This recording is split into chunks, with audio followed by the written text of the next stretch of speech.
Good morning and welcome back to Diving Deep into Eberron here on Gaming with ADHD. We are here for our part 3 of our live stream deep dive. So please bear with us. We're gonna chat for a little bit here at the beginning, but it is a live stream. So if you want to skip past it, totally understandable if you're watching this on the replay. But otherwise, I'm joined today by Seraphis, who is clearly happy to be here. How's it going, Seraphis? Life, liberty, and the pursuit of freedom, or something like that. Happiness, pursuit of happiness. Sure, happiness. I realize you're in a fake country, but come on. I mean, like, Superman has grilled that into our heads, over the last almost 100 years. You could get it right. Wait. I could, but, the Phantom and Flash Gordon, so much better. And I totally screwed that up because Superman's Truth, Justice, and the American Way, life, liberty, and the pursuit of happiness is the Declaration of Independence. So I'm failing too. Jeez, Brian. Do you even know your own country's Declaration of Independence? Do you know what ours is? We don't have one because we still say God save the goddamn king now, isn't it? Yeah. Yes. Yeah. No, my favorite, speaking of the British Commonwealth, a friend of mine, her mom's from Canada, and she's like, yeah, Canada really got its independence more because England was like, oh wait, you're still here? Anyhow, so I kind of like how we got our independence from the Commonwealth, even though we're still part of it. It was more like sorry about World War II. Yeah, you can just self-govern now. That's cool. And it's and the rest of Australia and the whole of Australia is just like, yeah, we've been doing that.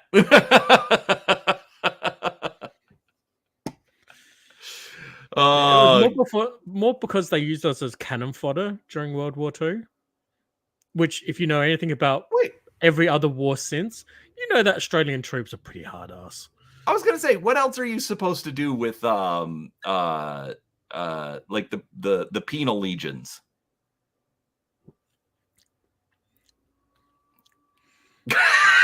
Let them grow is what you do. Let them grow. Sorry, I was wondering whether I should even make that joke, and then I decided, screw it. I was gonna say, there's plenty of directions that one could go just based on the sound alone. But anyways, so isn't the English language fun?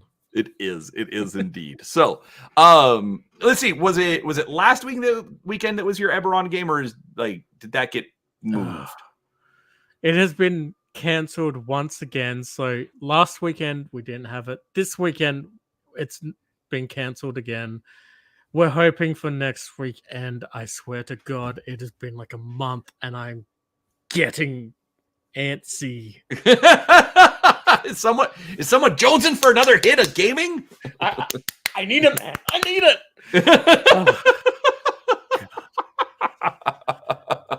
Just hook it to my veins. Well, hopefully we can at least, tide you over by continuing our deep dive. So, dude, you should see my tablet that I've got all my stuff for crafting once we've got downtime. I'm up to 7 separate documents now. 7. So are you turning this into a crafting simulator, or are we still sticking with the role playing? Yes. Because if you've got 7 documents, I mean, in-game time, I don't think you have I don't think you'll ever play again at this rate. To be fair, I'm going to pressure the wizard into making. Are you familiar with Dragon Ball Z? Vaguely. Vaguely. Do you know the hyperbolic time chamber?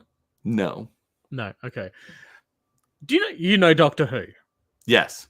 Okay. You know how the TARDIS is bigger on the inside and kind of outside space and time Correct. on the inside? Yeah. So basically, we're going to build that, but it's just one room and it's a crafting station. That's fair. And I am so that the DM allows it and doesn't mess with us. I am being a GM myself. I am going to input some creative design to it so that it has a limitation that he will approve of, but we still get a lot of crafting time out of it. So basically, it's a portable crafting room. No, it's a fixed location, but it will just be connected to like the deep astral plane where time moves slower or faster rather. So 1 day in the real world is 1 year inside the chamber. Got it. So gamers, folks, always looking for a way to rules lawyer, getting what they want. but once that year of crafting has been used up inside the chamber, you then can't use it for a week so that it can recharge. So you can't use it for a week in real time. In real time, which would be 7 years inside the chamber. Sure, but I mean, again, you're finding a loophole around the rule of it will take you this long to kind of slow you down. But you said, screw that. I know better. Hey, he wanted me to play an artificer. He's got to deal with the consequences. All right. Well, speaking of artificers. And yes, Legion, the fourth world is pretty amazing because Earthdawn is amazing. And you know what? Mountain Shadow. I mean, Legion of Myth just thinks that Eberron is a ripoff of Earthdawn. So I'm aware. You've told me. Quite frankly, I don't mind because you know what? Mountain Shadow. So who is Mountain Shadow and Eberron? Or should we save that for a future? We'll save that for a future episode. No. Mountain Shadow is from Earthdawn. I know Mountain Shadow's from Earthdawn. It's Dunkelzahn. Isn't it Dunkelzahn? It's either Dunkelzahn or Ghostwalker. It's one of the two. But yeah, it's one of their fourth world names. Yeah. Right. So wait, no, that's the one I want.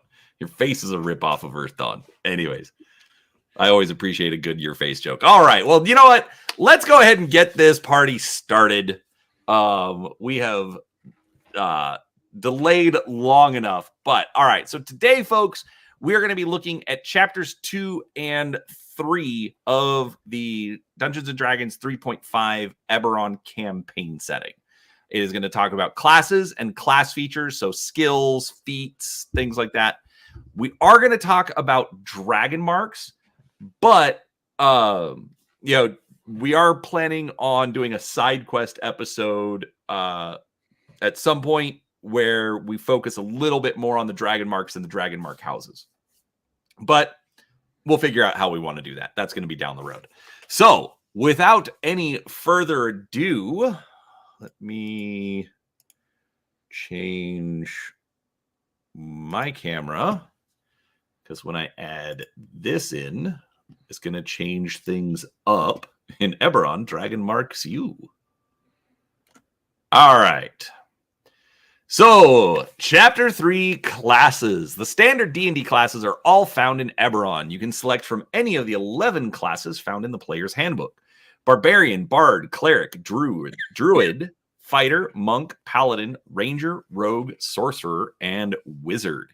In addition, this chapter presents one new class, the Artificer. In addition to detailing the new Artificer class, this chapter provides alterations, primarily new options rather than universal changes, for each of the classes included in the player's handbook. From variant animal companions for druids and rangers to customizable bardic music, These options make each class slightly different from those used in the generic D&D world. Each class description in this chapter mentions some of the new feats and prestige classes that are particularly appropriate for characters of that class. These guidelines contribute towards defining the flavor of the character classes in an Eberron campaign. All right. So, first up, we've got the Artificer. And because this is kind of Seraphis' jam, I'm going to let him drive first today. So, just quickly, Coco Legion, you're going to be drinking like Aussies, and quite frankly, that's a dangerous path for you guys to take. So drink at your own will, but yeah, that's on you, not on us.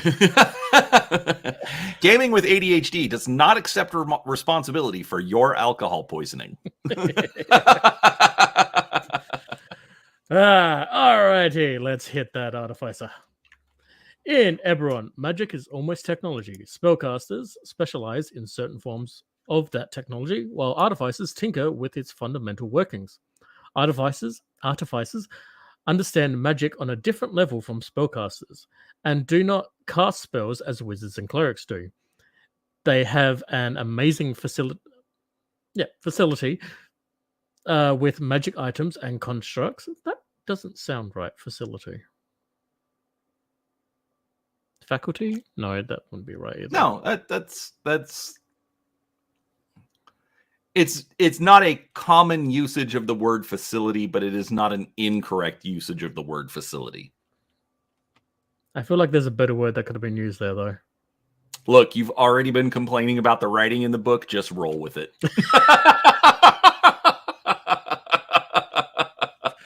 It's less about the writing in the book and leaving it up to certain people to translate that. Anyway. Maybe if you spoke English. I speak English more than you, thank you. We speak the Queen's English. Do you, though? Anyways, let's keep going. Well, we write it. How about that? Okay, that's fair. Yeah. Sorry.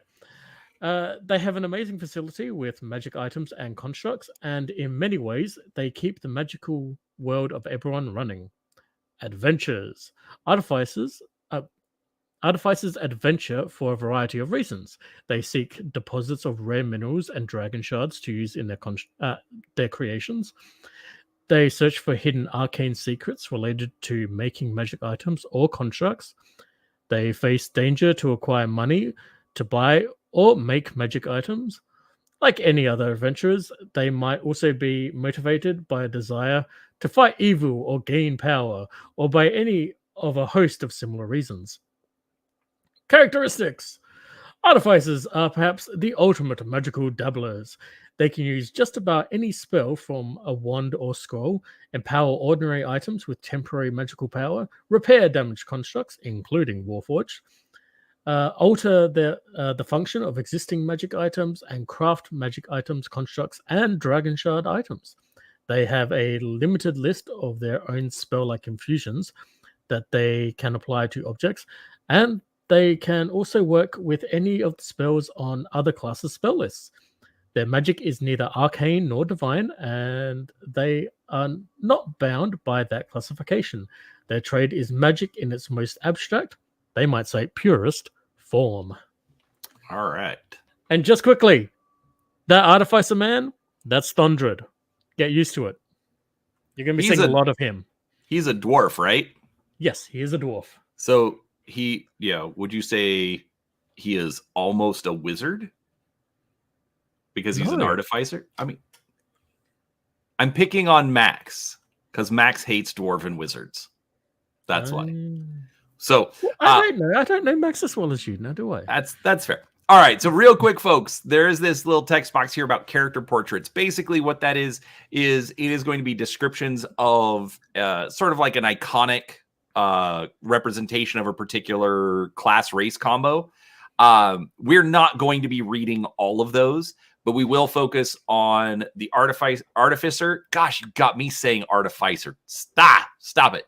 And Again, it's just the Queen's English. but then we'll also look at the 4 character portraits for the core classes: the fighter, cleric, wizard, and rogue. So, all right, let's keep going. I'm still going to mention the ranger though. Okay, but when we get there, tell us why you're focusing on that one. And if it's my turn to do it, I'm skipping it. Deal. All right. Alignment. If artificers have a tendency toward any alignment, it's neutral. They are more interested in their work than in its moral implications. Some artificers create magic items for the common good, while others seek to create items of tremendous destructive power. I prefer... Can I have tremendous common good power? Can I split the difference? Can't I just be okay having my staff of greater dispel magic cast at level 20 so that it basically works every time? Can I just be a guy who shuts down magic items? One might say that, especially in Eberron, since it's very magic heavy, that a staff of dispel magic would be very destructive. Yes, nice I'm try, not though. Using it to turn off the elevators now, am I? Are you? No. I'm chaotic good. Okay. I'll just turn it off for a second and then turn it back on again. Just enough to scare them. Yeah. All right. Religion. Many artificers revere the deity Onatar, Lord of Fire and Forge. Others are too preoccupied with mastering magic, including divine magic, to worry about the gods who may or may not be the source of magic to begin with. And I will just quickly say, hail the traveler. Which we'll get into in a bit. Background. Like wizards, artificers learn their craft through long years of hard study. They share a sense of camaraderie with others who have endured similar training. They view other artificers as either colleagues or rivals. Rivalry may take a friendly form as the artificers try to outdo each other in their creations and accomplishments, or it could turn deadly, with artificers sending construct assassins after each other. Okay, so is it me, or does that seem like a small insert of Magic the Gathering in there? Oh, I've never played Magic the Gathering. Oh, well, there's a big storyline about the artifact wars between Urza and Mishra. So, anyways. Well, in that case, it may entirely be, but it always went over my head.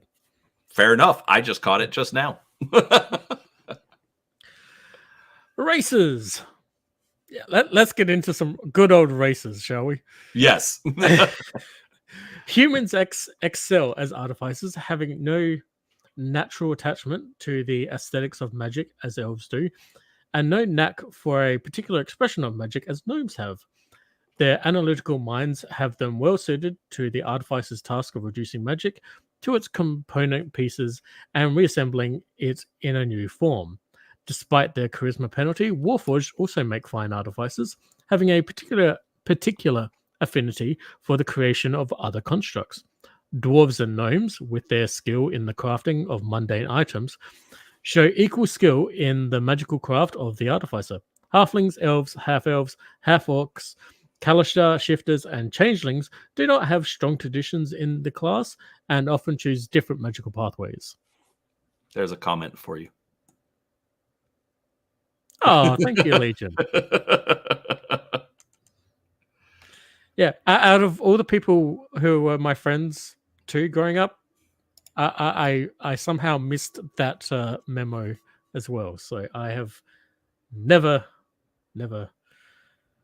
Yeah. I mean, for some reason, I have one of my friend's entire stack of old Magic the Gathering cards from like the 2000s, but like I have no idea what they mean.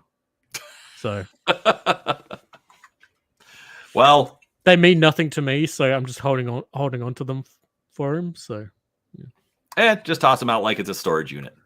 Oh. I've got a giant place now. I don't need to throw them out. Never mind. Anyways, let's keep going. Other classes. Artificers work best when providing magical support to members of other classes.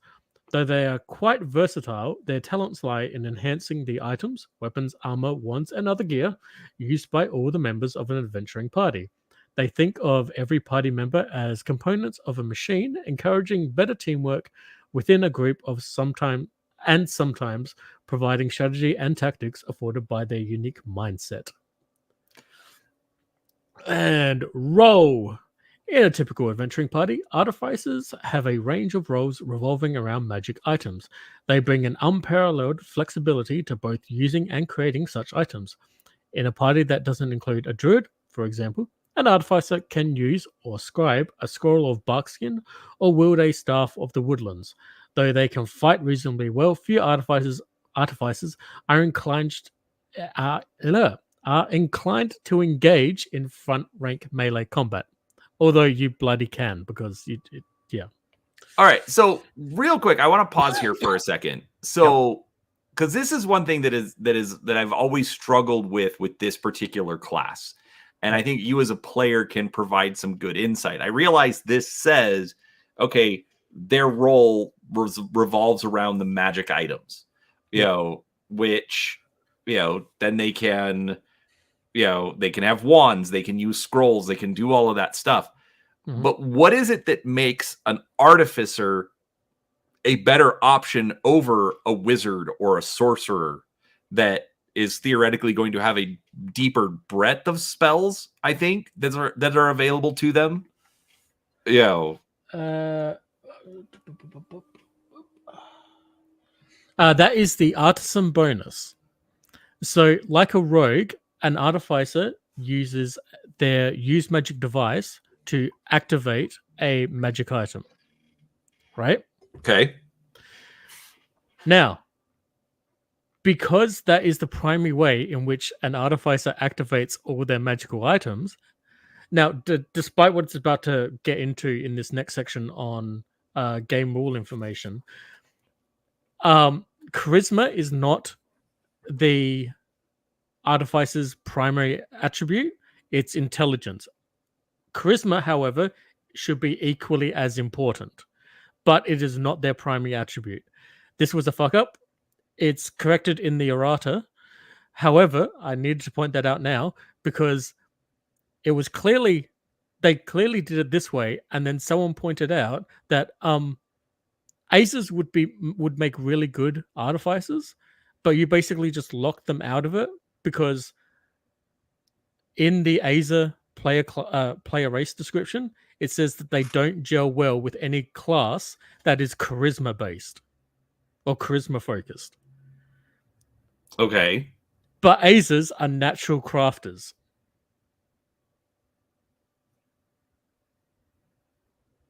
Okay. So someone obviously looked at that and then like kind of pointed out that that's really dumb and that it should be the other way around. Okay. Interesting. You're wrong says they're trying to take over the druid role using science and rune gimmicks. They're like a ranger. It's not good at anything, and nobody could really decide what they should be because they were never needed. They're just okay at a mess of things. So the reason why okay, so you want your wizard or your druid or your cleric, whatever, activating or using their spells for their magic, right? But you want the artificer to be casting scrolls and wands and whatnot because their use magic device skill is always going to be higher than the caster level of a wizard or cleric of the same level. So So the advantage is you still get those magic items, but you get to use it as if you were better at using it than you technically are at using it. Yes. Like my character is currently level 16, a level 16 artificer. And because of my ranks and intelligence bonus for my artificer, my use magic device skill is actually 26. Got it. So when I cast, I attack with a 26 plus a d20 to hit. Okay, so well, all right, I can see that. Yeah. But The wizard in the party is level 24. So he would be casting from a 24th level caster. So I'm better at casting magical items, utilizing magical items than him. okay. Yeah. I guess I can see that. It's just one of those that, I mean, I kind of agree with you're wrong on that, where it just seems like I'm still stuck on the fact that it just feels like it should be an NPC class as opposed to an adventuring class. But that's probably just my lack of experience. So, well, you also got to take into what we went through in the side quest last week. The fact that, you know, the artificer was deliberately introduced for Eberron, that it is a class designed to be going with players into, you know, a giant's ziggurat in Zendrick and helping them through, you know, disabling traps, figuring out the magic so that, you know, the party knows what to grab and then get out. so it's a little bit more than a rogue, you know, but okay, you know what, that's actually a good that's actually a really good point. You know, especially when you put it in sort of that archaeological context. You know, yeah, a rogue is cool, and a rogue can, you know, identify a magic item, but that's about it. He can't necessarily do anything with it. He can't necessarily determine which one's better or worse to take with, things like that. Okay, I can. All right, that's now I'm following it a little bit more. That makes more sense. All right, let's keep going. Okay, game rule information.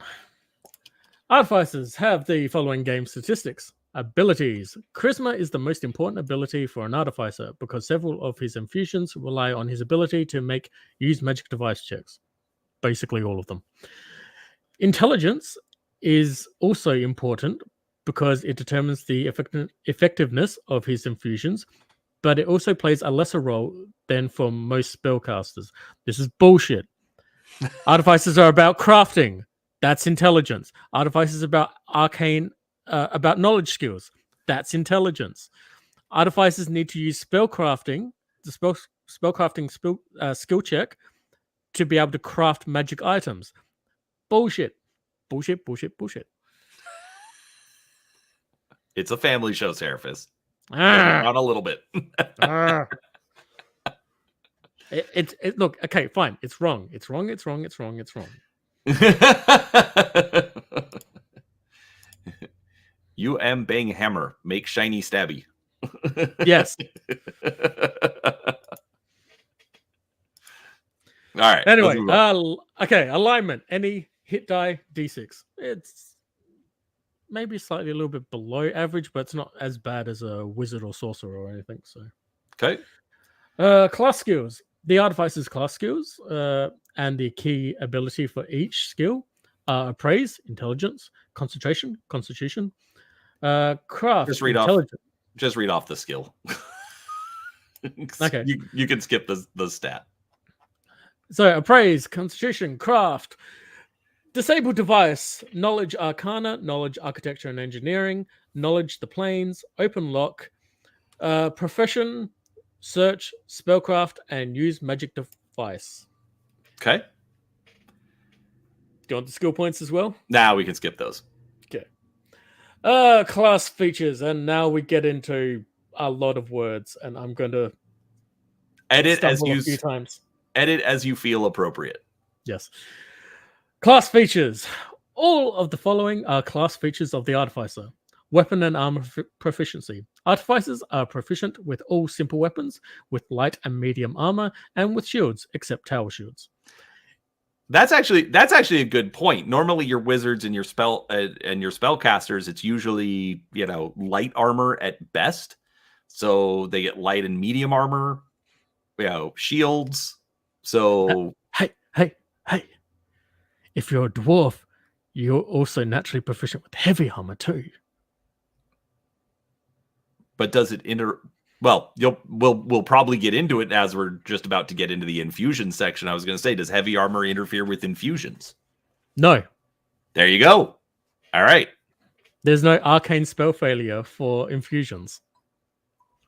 Well, and also because of that, it means activating a magical device also doesn't get interfered with heavy armor. So that whole bit before about what was it? Don't make good frontline ranks? Oh, they can. Yes, they can. It's called the Tankificer build. The Tankificer. You've also got the Blastificer, where you focus on utilizing wands to maximize them. That's just devastating. Just dual wielding, like maximize scorching rays, just with swiftness, just.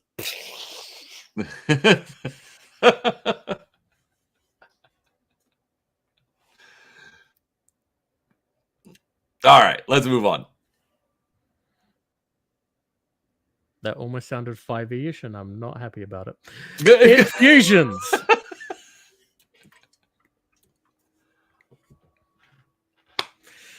Yep. An artificer is not a spellcaster, but he does have the ability to imbue items with magical infusions. Infusions are neither arcane nor divine. They are drawn from the artificer infusion list, see chapter 5. They function just like spells and follow all the rules for spells. For example, an infusion can be dispelled. It will not function in an anti-magic area, and an artificer must make a concentration check if injured while imbuing an item with an infusion. An artificer can imbue an item with any infusion from the list without preparing the infusion ahead of time. Unlike a sorcerer or bard, he does not select a subset of the available infusions on the list that is of a level he can use. It is possible for an artificer to learn infusions that are not on the normal artificer infusion list. These might include ancient infusions he finds in the ruins of Zendrick, or secret infusions known only to members of certain guilds or organizations. When he encounters such an infusion, an artificer can attempt to learn by making a spellcraft check, DC 20 plus spell level. If this check succeeds, he adds the infusion to his spell list, which pretty much I would pass straight away because my spellcraft check is currently 26. There you go. And infusions only go up to 6th level, so.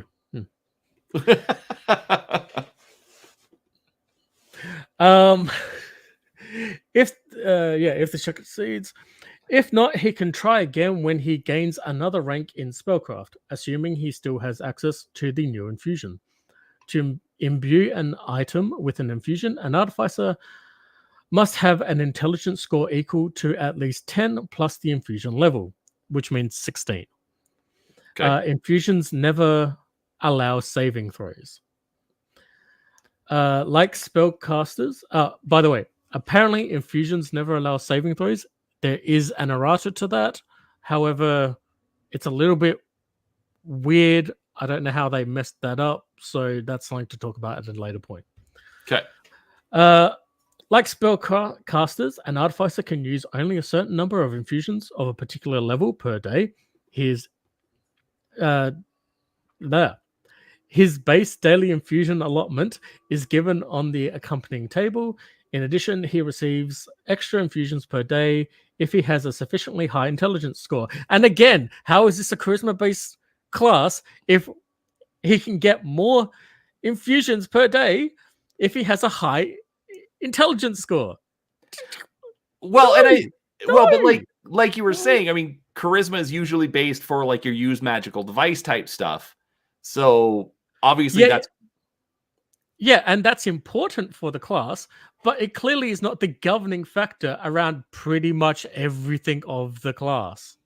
I'm just saying I can understand why the confusion would be there, because you don't usually see a class say, "Oh, these two skills are the most important." They're going to pick one, which actually I would make an argument that charisma is going to be your most important attribute, because you want to actually use those devices. The intelligence is also important, but you've got to have the device in the first place, because your your stuff doesn't activate without the charisma. So I could see why intelligence would be listed as the secondary, but and also, let's be honest, making a character, you're going to be like, okay, I have a 16 and a 15. Okay, which one am I going to put it into? But even in that case, the 16 would go better into an intelligence. I'm just using it as an example, Seraphis. No. You Cast thee down, I say. No, but so also don't forget, some like that is one of the downsides to third edition. It was very min-max heavy, where you had to take, what's the optimal build. Whereas for me, as I've been diving into into stuff the last couple of years, sometimes having that suboptimal build is kind of fun, and you can do some fun stuff with it. So yeah, I mean, my artificer that I'm playing is a generalist artificer. He's not a min-maxed to be a blasterficer, an archerficer, a tankerficer, a meleeficer. Well, he's kind of a hordificer, but yeah, since I don't have any homunculi with me, I'm not bitter about that at all. No. Wish I had my little spy drone, but whatever. The Expedious messengers, they're tiny creatures, right? But you can equip, but they've got a natural like +10 stealth, which due to their size basically means that they've got like a natural 30 stealth, like hide and move silently checks, and they fly as well. They're perfect little spy drones. They're practically invisible, and because you can make collars. Technically, you can make a collar of greater invisibility, and then just send that dude ahead and just be like, "I'm good. I know everything that's going on." Yeah, so clearly there's stuff that you can do with it. We'll get into that more later. Come on, quit giving all the secrets of the artificer away. What, like the next page? Yes, exactly. Let's get to the next page. Oh yeah, it is the next page. Oh, my You're bad. still reading. Yes.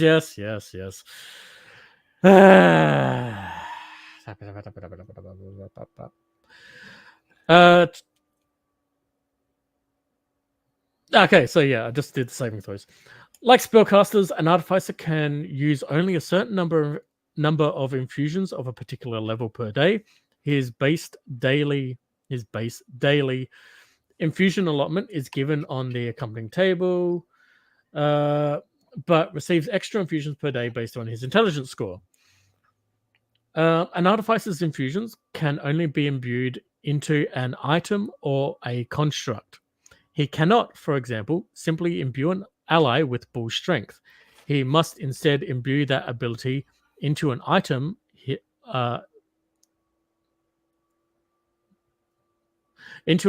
his ally is wearing. Sorry. The item then functions as a belt of giant strength for the duration of the infusion. He can, however, imbue bull strength directly onto a construct or a character with the living construct subtype. And infusions such as repair light damage and iron construct function only when imbued on such characters. Many infusions have long casting times, often 1 minute or more. An artificer can spend 1 action point to imbue any infusions in 1 round, like the spell that takes 1 round to cast.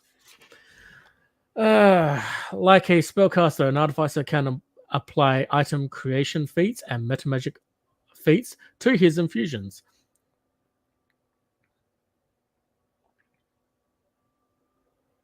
Sorry,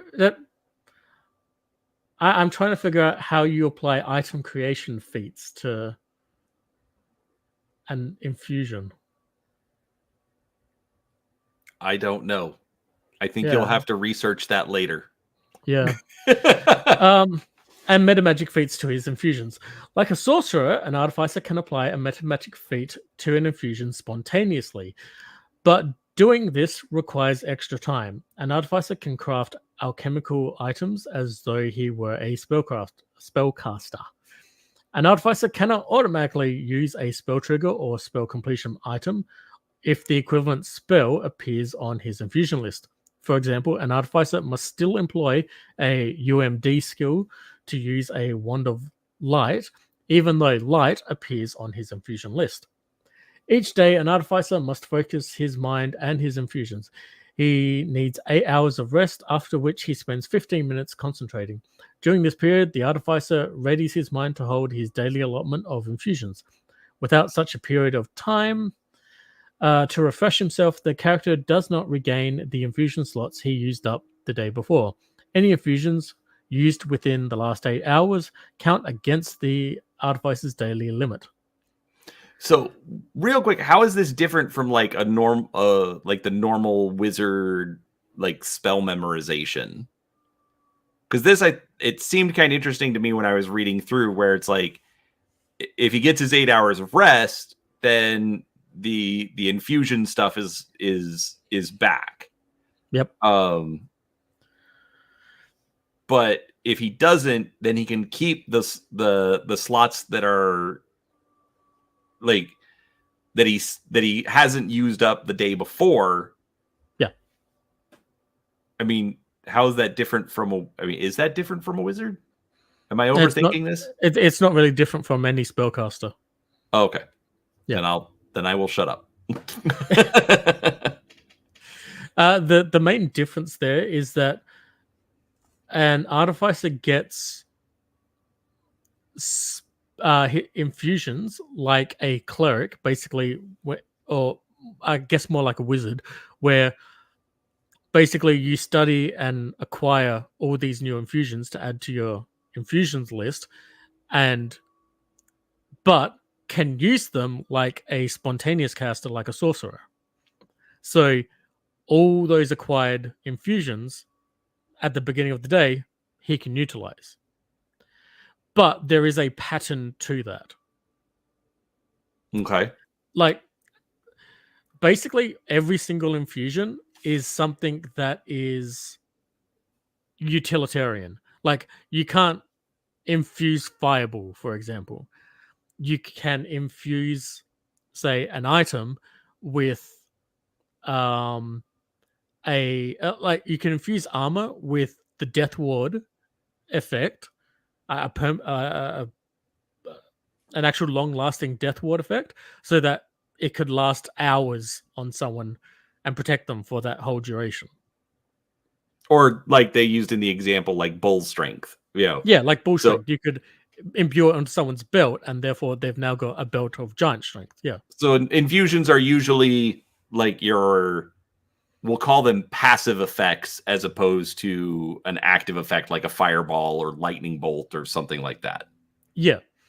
Okay. This is another part of why the Artificer is a really good support class, because you can go into a situation where, oh, shit, we're prepared to fight ghosts. We're prepared. We're prepared to fight giants, and instead we're up against undead, who, while being giant-sized, don't actually count as being giants. An artificer can then give the melee fighters imbue undead bane onto their weapons, and now their weapons are more effective against those undead. Oh, okay. Yeah. So that won't last forever, but you temporarily get that effect. So I don't need this. I don't need a sword of undead slaying. I just need my regular sword, and my artificer can make it a sword of undead slaying for the next couple of days while we're exploring this dungeon, kind of a thing. All right. Yeah. It's that kind of versatility. Like, the it is a support class, but it's a support class there with like your healer, your dedicated healer, your druid if they're more of a support druid rather than like a combat druid. It's in that kind of field basically. Sure. I mean, as we're going through this, it's definitely coming into my head that it is a much more useful class than I was assuming. Like I said, my brain keeps trying to put this into like an NPC kind of class, but I'm starting to see a lot more of the utility. So again, especially when we can make that comparison back to what we were talking about last week with what are inspirations for Eberron, Mm-hmm. Agreed. Yeah. Where are we? Craft Reserve. Oh, here's the bread and butter. An artificer receives a pool of points he can spend instead of experience points when crafting a magic item. Each time the artificer gains a new level, he receives a new craft reserve. Leftover points from the previous level do not carry over. If the points are not spent, they're lost. An artificer can also use his craft reserve to supplement the XP cost of the item he is making a portion of the cost from his craft reserve and a portion from his own XP. Okay. So basically, in all those lovely crafting things, yeah, you can use your craft reserve rather than using up your own XP. That's awesome. Right. You're not gonna slow down your leveling just because you wanted to make that cool item that took a year. Artificer knowledge. An artificer makes a special artificer knowledge check with a bonus equal to his artificer level plus his intelligence modifier to detect whether a specific item has a magical aura. The artificer must hold and examine the object for 1 minute. A successful check against DC 15 determines that the object has magical qualities, but does not reveal the specific powers of the item. An artificer cannot take 10 or take 20 on this check. A particular item can only be examined in this fashion one time. If the check fails, the artificer can learn no more about this object. Okay. So I like that. It's just a class ability for, detect magic item. So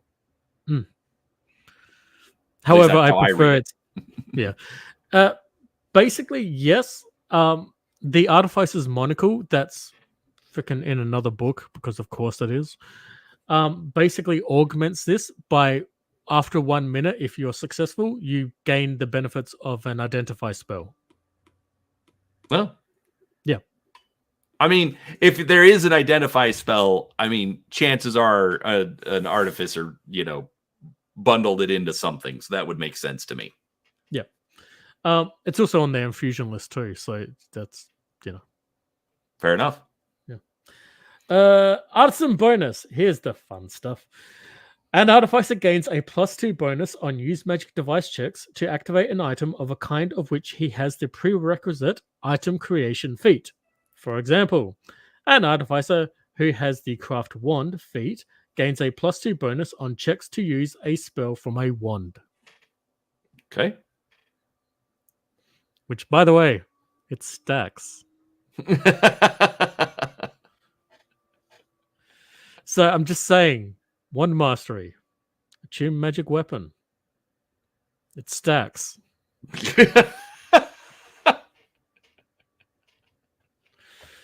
That's a big bonus when you add it all up. Disable trap. An artificer can use the search skill to locate traps when the task has a difficulty class higher than 20. Finding a non-magical trap has a DC of at least 20 or higher if it is well hidden. Finding a magic trap has a DC of 25 plus the level of the spell used to create the trap. An artificer can use the disable device skill to disarm magic traps. Usually the DC is 25 plus the level of the spell used to create the trap. An artificer who beats a trap's DC by 10 or more with a disabled device check can study the trap, figure out how it works, and bypass it with his party without disarming it. if you so incline. You could also, since you absolutely identified it and everything, and you've already used up your craft reserve, you could technically spend a day zapping that thing of its power and putting it into your craft reserve too. But who would say that? So that's once you get retain essence, and we'll get to that. Item creation. Yay! I love going through this. This is so much fun. I sense sarcasm. All right. God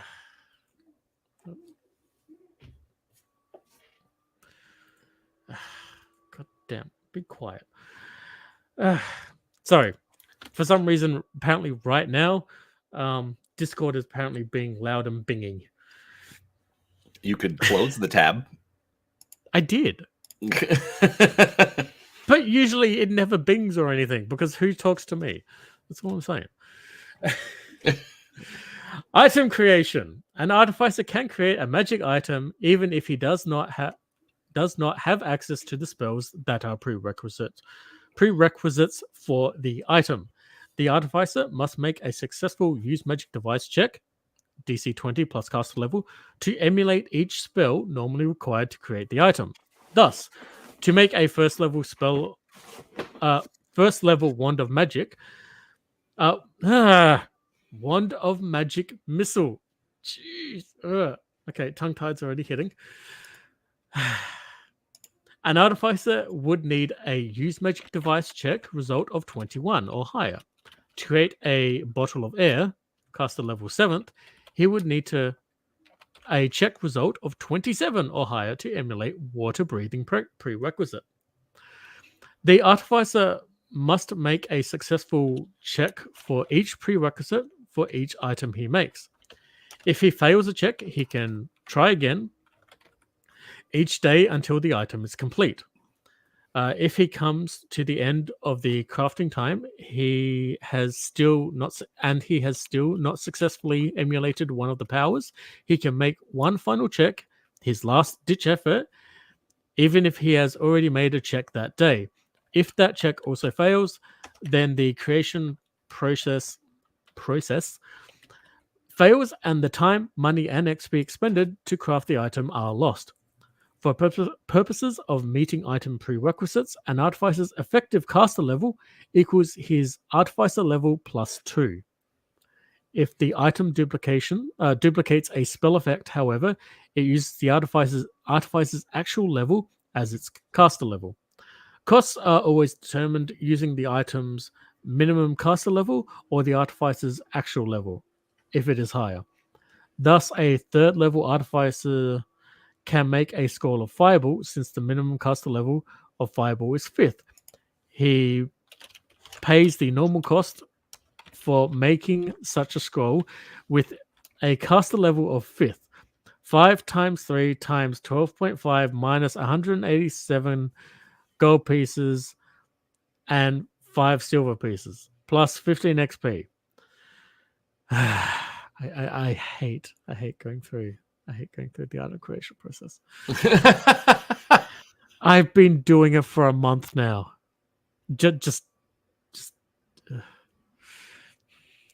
Everything is maths. Everything is maths.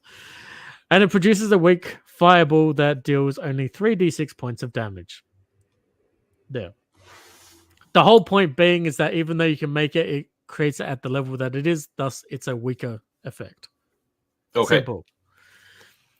An artificer can also make use magic device checks to emulate non-spell requirements, including alignment and race, using the normal DCs for the skill. He cannot emulate skill or feat requirements, however, including item creation feat prerequisites. He must meet the caster level prerequisites, including the minimum level to cast the spell he stores in a potion, wand, or scroll. I'm going to finish this off and then I'm going to come back to that. An artificer's infusions do not meet spell prerequisites for creating magic items. For example, an artificer must employ the use magic device skill to emulate light spell to create a wand of light, even though light appears on his infusion list. Basically, whenever creating something as an artificer, you got to make the check for it. Simple. Okay. Now, that previous part about being unable to emulate item creation feats and metamagic feats, that doesn't make sense. Because then how do you get artificers creating metamagic items or metamagic or rods of metamagic and things like that, which are prevalent in Eberron and even state in the lore that artificers make them. I don't know. And this wasn't properly errated either, so it doesn't make any sense. Okay. So it wasn't updated or changed or anything like in Magic of Eberron? Not really.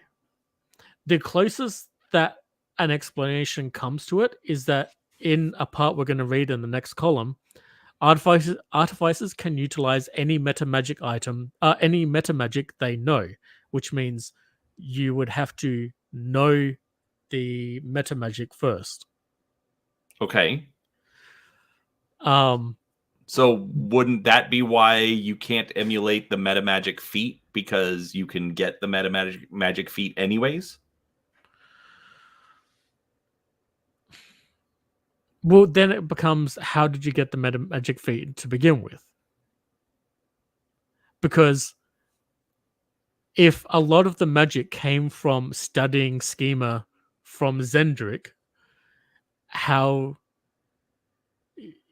are you copying that to begin with to get it, to learn it? I don't know. Exactly. There's a broken circular logic going on here, which I don't like. But thankfully, Okay. my GM has said, look, as long as you know it or have access to that metamagic, you can duplicate it in creating a magic item.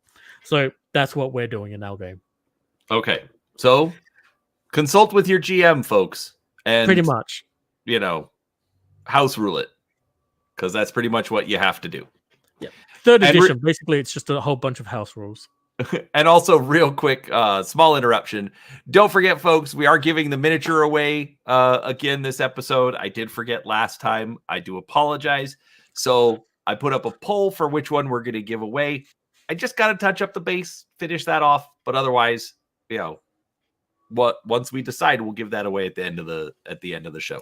All right, let's keep going, because I have a feeling we're only going to get through the class chapter today. Really? What makes you think that? Is it the drowning size of everything about the artificer? I'm trying to go as fast as I can. No, and you're fine. I'm actually glad we're going through it, because, like again, I have completely shifted my opinion on the artificer, just by what we've gone through so far. I think it's way more complex than I want to play as a player. But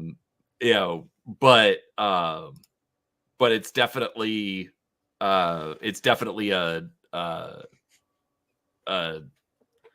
much more viable character than I was assuming.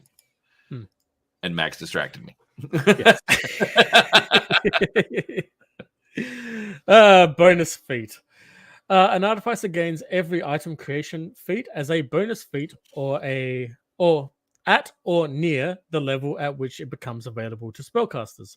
He gets Scribe Scroll as a bonus feat at first level, Brew Potion at second level, Craft Wondrous Item at third level, Craft Magic Arms and Armor at fifth level, Craft Wand at seventh level, Craft Rod at ninth level, Craft Staff at 12th level, and Forge Ring at 14th level. Wow. In addition, an artificer gains a bonus feat at 4th level and every 4 levels after that. 8th, 12th, 16th, 20. Excuse me. Mute the microphone, Seraphis. Sorry, it just came up.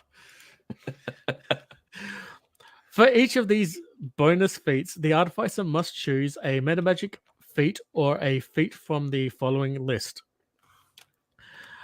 See, and there again, there's another point. Why would you have access to the metamagic feats?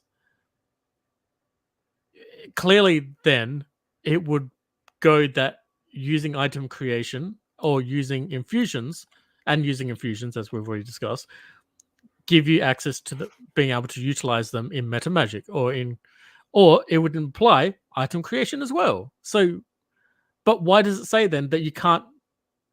Yeah, it doesn't make sense. Anyway, from the following list: attuned magic weapon, awesome. Craft construct, yeah. Exceptional artisan, extra rings, extraordinary artisan, legendary artisan, and wonder mastery. Craft homunculus, which is why I kind of said to craft construct. At 4th level, an artificer can create a homunculus as if he had the craft construct feat. He must emulate the spell requirements, Arcane Eye, Mending, and Mirror Image, as normal for making a magic item, and he must pay all the usual gold and XP costs, though he can spend points from his craft reserve. An artificer can also upgrade an existing homunculi with his that he owns, adding 1 hit die at a cost of 2,000 gold and 160 XP. If an artificer gives his homunculus more than 6 hit die, it becomes a small creature and advances as described in the monster manual.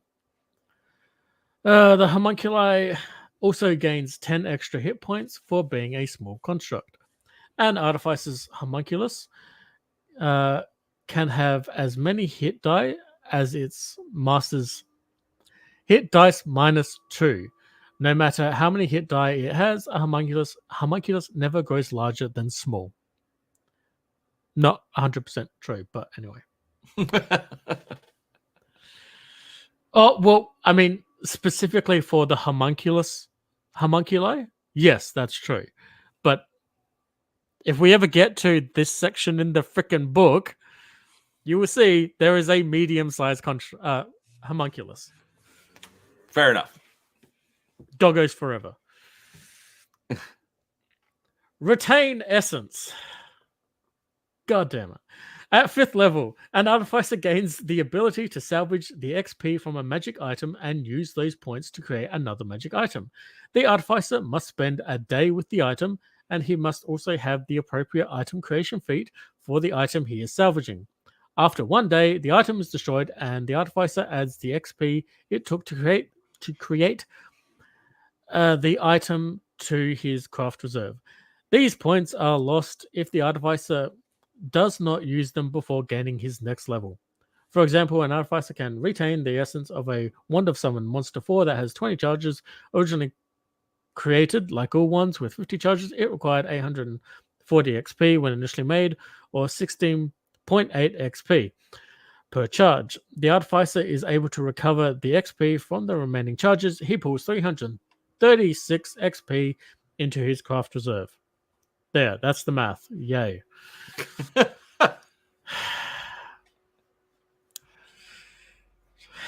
I like that at least it gives you like the example. Well, yes, it's good that it gives you the example, but no, the fact that it does give you an option to, like, okay, you're going to make stuff. It takes XP to make stuff, but you also want to be able to level your character. So, hey, here's ways that you can gain some extra XP and not have to, like, hey guys, I'm level 3 while you're 18, kind of stuff. Although I would just like to quickly point out that one of the massively powerful items for my own character that I'm planning to make, the XP cost is 9,882. And so that's with all the reduced bonuses. So you are salvaging everything you can find. Yes. And my craft reserve is currently capped. Maxed out. Yeah, at 2,000, I think it is. I think I'm up to, or is it 2,500? But yeah, whatever level 16 is. So I'm going to be, and that's one of 3 items. So I'm probably going to stay at my level that I currently am at. But damn, I'm going to have some 3 awesome items. And these are like, these things are just amazingly designed. I'll talk to you about them afterwards if you want, but oh, they are some beautiful artificer items, and the inspiration I pulled from them, like for the 3 of them, are just hardcore. Awesome. Anyway, so meta magic spell trigger. At 6th level, an artificer gains the ability to apply a meta magic feat he knows to a spell trigger item, generally a wand, but not always. Staffs work too. So just a few other things, but let's not get into that. Did you know gauntlets are weapons? No. Yeah, they are. Technically, they fall under the craft arms and armor feat. Well, so then it would be an armor. No, it's a weapon. But you said arms and armor.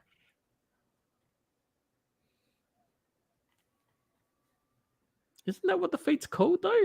Yeah, create arms and armor. Yeah, so it's the arms part.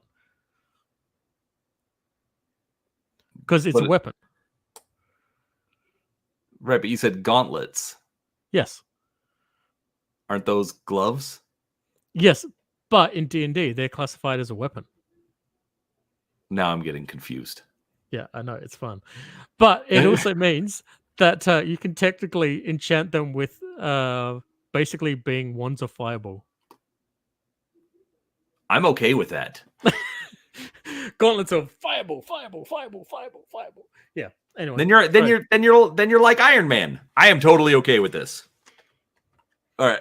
Although I guess if you wanted more Iron Man-y, you go scorching rays, maybe. I don't know. All right. Or prismatic rays. Oh, that'd be fun. That's another discussion. Let's get through this. We at least need to finish chapter 3. Never. Where was I? He must have the appropriate item creation feat for the spell trigger item he is using. Using this ability expends additional charges from the item equal to the number of effective spell levels the meta magic feat would add to a spell. For example, an artificer can quicken a spell cast from a wand by spending 5 charges, 4 additional charges. Empower the spell by expending 3 charges, or trigger it silently by spending 2 charges. The still spell feat confers no benefit when applied to a spell trigger item. An artificer cannot use this ability when using a spell trigger item that does not have charges such as prayer beads. Okay.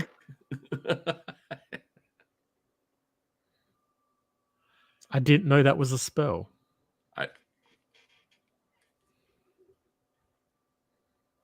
I've never read the D&D Player's Handbook. I've owned many. No, anyway. Meta Magic spell completion. At 11th level, an artificer gains the ability to apply a meta magic feat he knows to a spell completion item, generally a scroll. So this is a one-use item. So a scroll, a potion, etc. He must have the appropriate item creation feat for the spell completion item he is using. The DC for the use magic device check is equal to 20 plus 3 times the modified level of the spell. For example, applying the Empower spell feat to a scroll of Cone of Cold, creating a 7th level effect, has a DC of 20 plus 3 times 7, or 41. An artificer can use his ability to a number of times per day equal to 3 plus his intelligence modifier. Screw all of that. Okay. Unnecessarily complicated. My DM said the same thing. So we allow this, but I'm restricted to the bottom part where an artificer may use this ability only a number of times per day.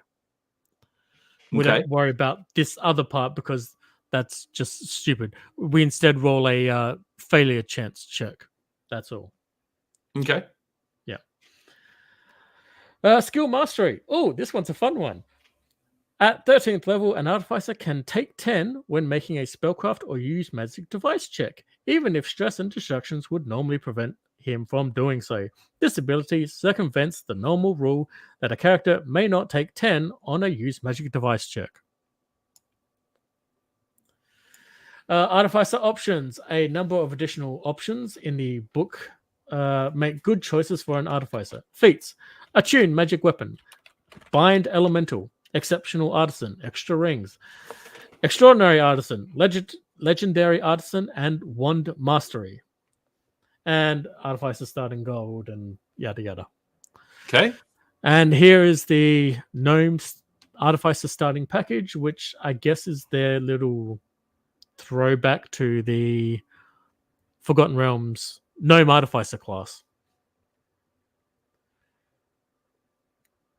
Okay. Yeah.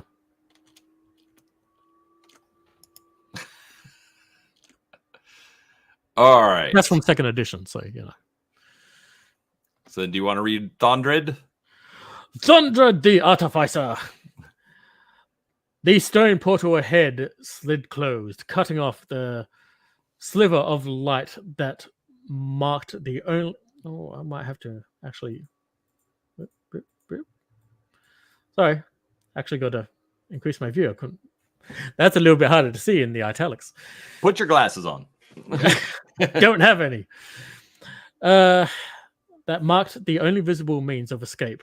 For the exhausted heroes, their resources almost completely depleted. It seemed that this was finally the end of the journey. Luckily, Thunder thought, an artificer always has a contingency plan. The dwarf pulled a wand from a holder on his hip and unleashed the magic that he had caged within it.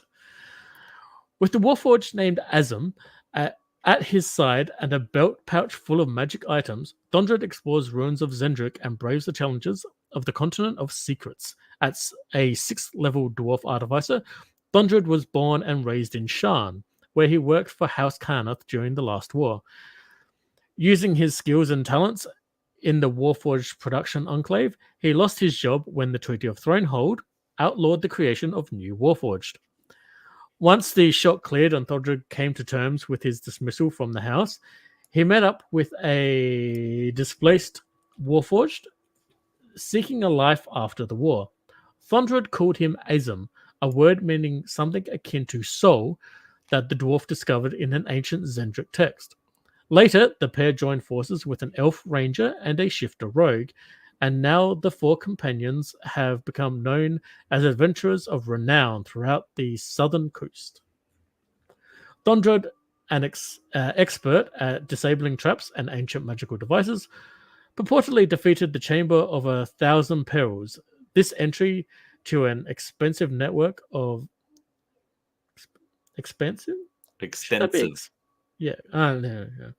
extensive network of ruins hidden deep within the Zendrick jungles has long been a deadly challenge to explorers and adventurers, and many have risked injury and death in attempts to pass its defenses. The legend says that Thondred not only survived his visit to the chamber, he made his way through it to reach the ruins beyond. The dwarf artificer carries a wide array of potions, wands, and scrolls for every occasion. As impressive as his arcane mastery is, he may be even better versed in history and secret knowledge relating to the mysteries of Zendrick. All right. So that is the Artificer class. I mean, I don't know what else to say about it. Obviously, we'll get more as we go throughout the rest of the book. But like I said, I kind of changed my opinion on the thing. So it's definitely more interesting than I was assuming. So any final thoughts before we move on? Too much reading. Too much reading. Too much maths.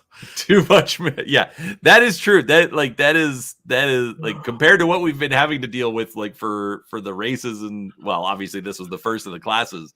That is an info dump on that. So, all right, well, let's keep moving. All right, barbarian. Despite the advanced civilization that dominates Corvair, barbarians live in several places, both on that continent and in nearby lands. Human, orc, and half-orc barbarians emerge from the shadow marches and demon wastes.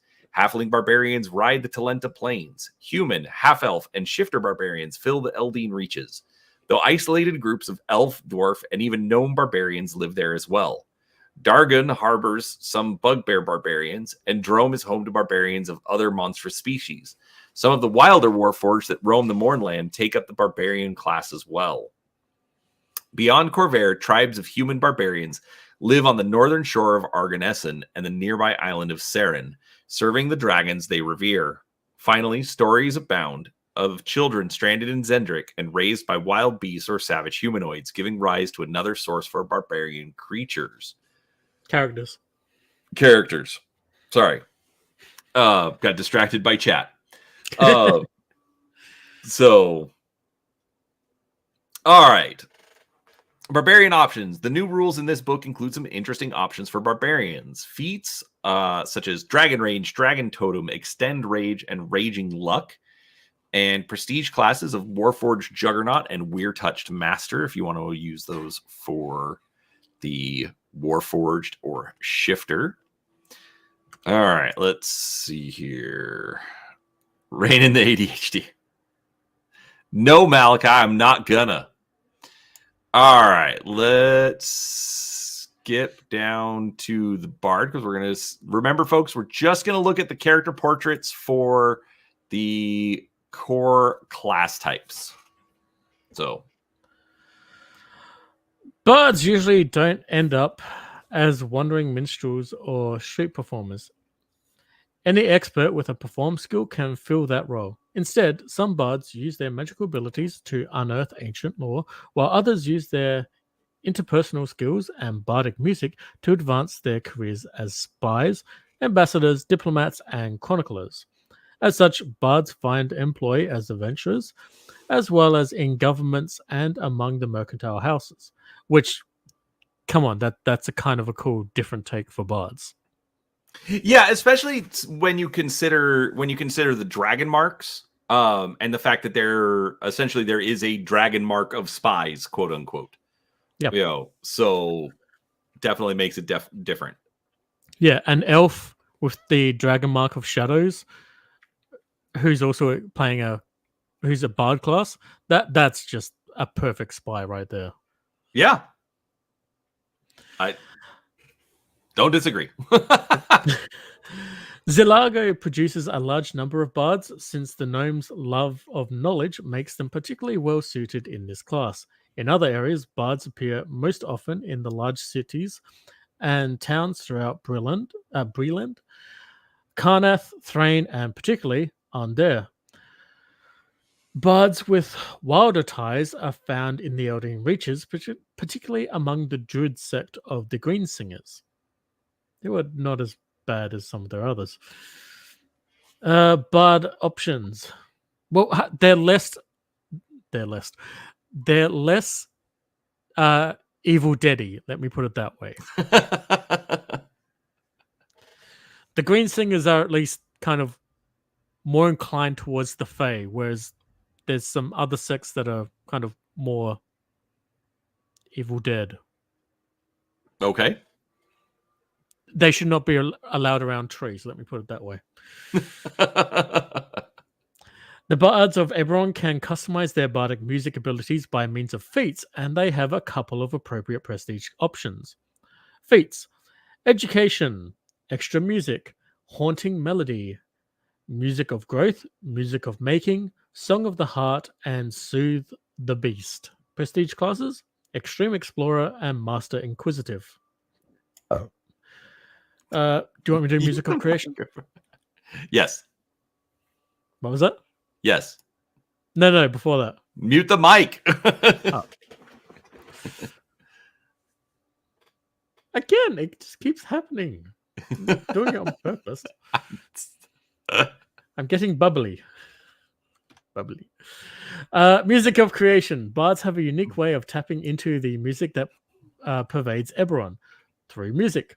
Some bards claim that the dragon above sang the world into being at the dawn of time and that their music is an echo of that powerful tune of creation.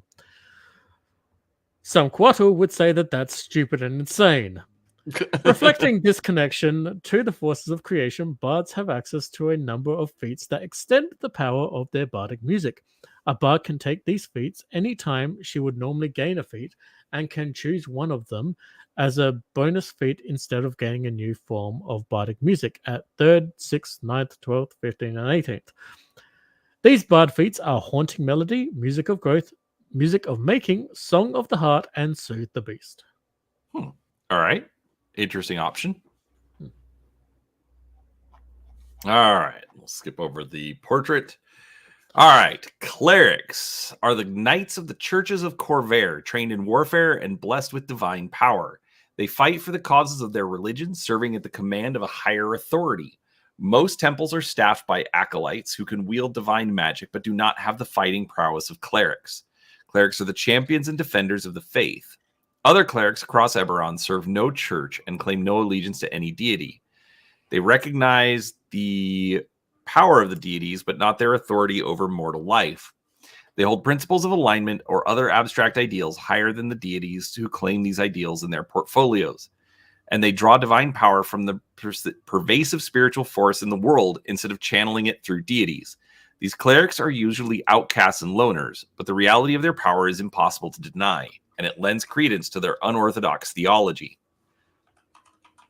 Cleric options.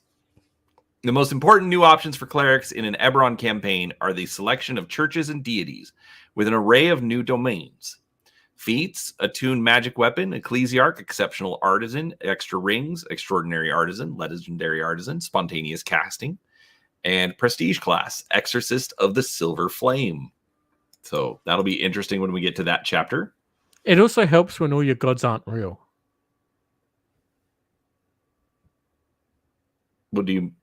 But they are. No, they're not. The Dark Six, the Sovereign Host, like they're not actually gods; they're concepts. Like when you summon a planar ally of, say, Onatar, that we mentioned in the Artificer, what happens is a radiant celestial that kind of either looks like you or looks like your idea of Onatar appears. I think we're going to have to dig into that a little bit more when we get to the... Wait, isn't there a Faiths of Eberron book? Yes. We're up to chapter 3 in the main book, dude. I was saying, this is going to take a while. Yes. No, but I figured this out. But I do know chapter 4 does touch on the religions, but I'm not sure what I've bitten off, folks. This is going to get nuts. Anyways. Yes, all right. Clerics and deities. Eberron is not blessed or cursed with deities that walk the land and take an active role in mortal affairs. Indeed, whether the deities even truly grant divine spellcasting ability to their clerics remains an open question, since even corrupt clerics can cast spells. Deity domains and domain spells. In place of the sample deities presented in the player's handbook, a cleric must select a church or deity from those indicated on the clerics and churches table. The deities are more fully described beginning on page 67. Additionally, this table mentions domains that do not appear in the player's handbook. These new domains are detailed in chapter 5. All right, so then here's the list of deities, alignments, and domains for the different religions of Eberron. I have one issue. Church of the Silver Flame is lawful good. What's your issue? They should be neutral evil. I'm sorry, when you spend half the time pulling a Catholic Church crusades thing every couple of years, you're not good.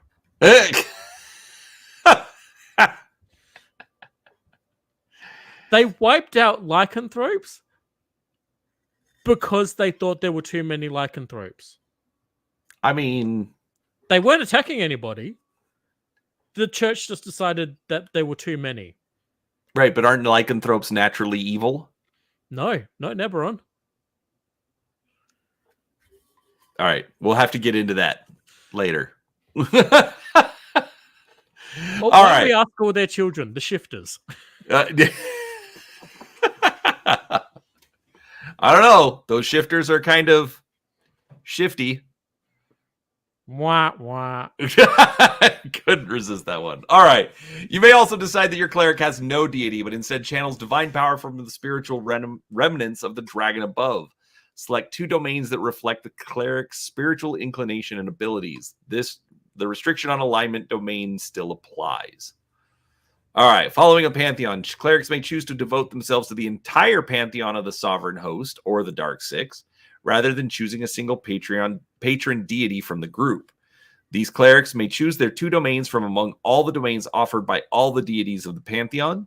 A cleric can only select an alignment domain if his alignment matches that domain. Clerics and corruption. A cleric's status within her church is usually more important than her relationship to her deity, who is, at best, a distant patron. Therefore, a cleric's alignment need not remain within 1 step of her deity's alignment. A cleric can cast spells with any alignment descriptor. Casting an evil spell is an evil act, and a good cleric's alignment may begin to change if she repeatedly casts such spells. But the deities of Eberron do not prevent their clerics from casting spells opposed to their alignments. This rule supersedes the information in chaotic, evil, good, and lawful spells on page 33 of the player's handbook. The cleric who violates the tenets of her church or deity might risk punishment at the hands of the church, though not necessarily, particularly in regions where the church is very corrupt, but risks no loss of spells or class features. All right. And need not atone. This rule supersedes the information under ex-clerics on page 33 of the player's handbook. I mean, if we're going to be looking at the name of the rose, I mean, kind of fits. So, all right, Kudith the cleric. The half-elf moved through the tower's corridor, silent as a breeze. She had known that the bandit lord would not take kindly to having his plans thwarted, but neither she nor Korash could abide those who preyed on the weak and helpless. So they had rescued the Sire refugees, dispatched 6 of the bandit lord's thugs, and cost the despicable ogre a small fortune in pre-war gold. Kudith smiled to herself, imagining the ogre's expression when he discovered that the refugees had been set free. But the 2 adventurers never imagined that the bandit lord would declare a bounty on Korash's head, or that Korash would be stupid enough to blunder into the trap set by the ogre's enforcers. Kudith paused, peering into the darkness ahead. Too many shadows for my taste, the half-elf decided, bringing her holy symbol to bear and calling forth the power of her god. Dolara, your faithful cleric prays for your light to banish the darkness. The holy symbol burst into light, glowing like the sun, and the alcoves ahead were revealed, as were the kobolds, temporarily blinded by Dolara's light, standing within them. By the Lady of Sun and Battle, Kudith shouted as she drew her mace, let us dance. A 4th level half-elf cleric of the sovereign host, Kudith is a worldly and sophisticated female from Karnath. Skilled in diplomacy and well-versed in the history of Corvair, Kudith hated everything about the last war. Not that she has anything against honorable and necessary combat, she just has no tolerance for war that she believes sprang from pride and stupidity. The cleric refused to become a part of the civil war and instead fled to Kabara while the battles raged in her homeland. In Kabara, Kudith met Korash, a halfling barbarian, and the 2 of them became adventuring companions and fast friends. The pair has traveled across the continent in search of action and adventure, eventually reaching Sharn, the City of Towers. In Sharn, they joined forces with 2 other adventurers to investigate trouble in the Mournland, trouble that might have to do with the blood of Vol, a cult that intrigues Kudith greatly. Among the deities of the sovereign host, Kudith feels most strongly drawn to Dolara. Like her patron, Kudith has a sunny disposition and seeks to do as much good in the world as she can. When anger overtakes her, however, she becomes a fearsome warrior and foes quail before her wrath. Just quickly, I want to point out that among the Dark Six, the Traveler is technically chaotic neutral, and his domains are artifice, chaos, travel, and trickery. Okay. No, I mean, and I mean, as when we get into it, like I think it'll come off a little bit more that you know they really did try to put a lot of shades of gray into everything, which can be kind of annoying, when you're looking at it from a D&D perspective. Um, because sometimes just saying orcs are evil is very easy, and it's very nice to just be able to do that. But I get that they were trying to do something different with this particular setting. So, yeah, I think you see that in the religions as well. Yeah.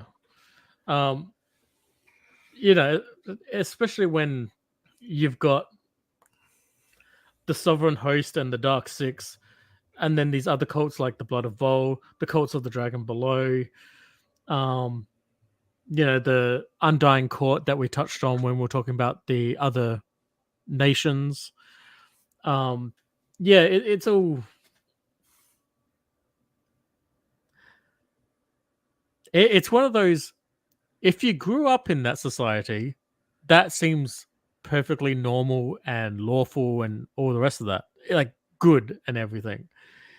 It's when you're looking at it from a different point of view. Right. Yeah.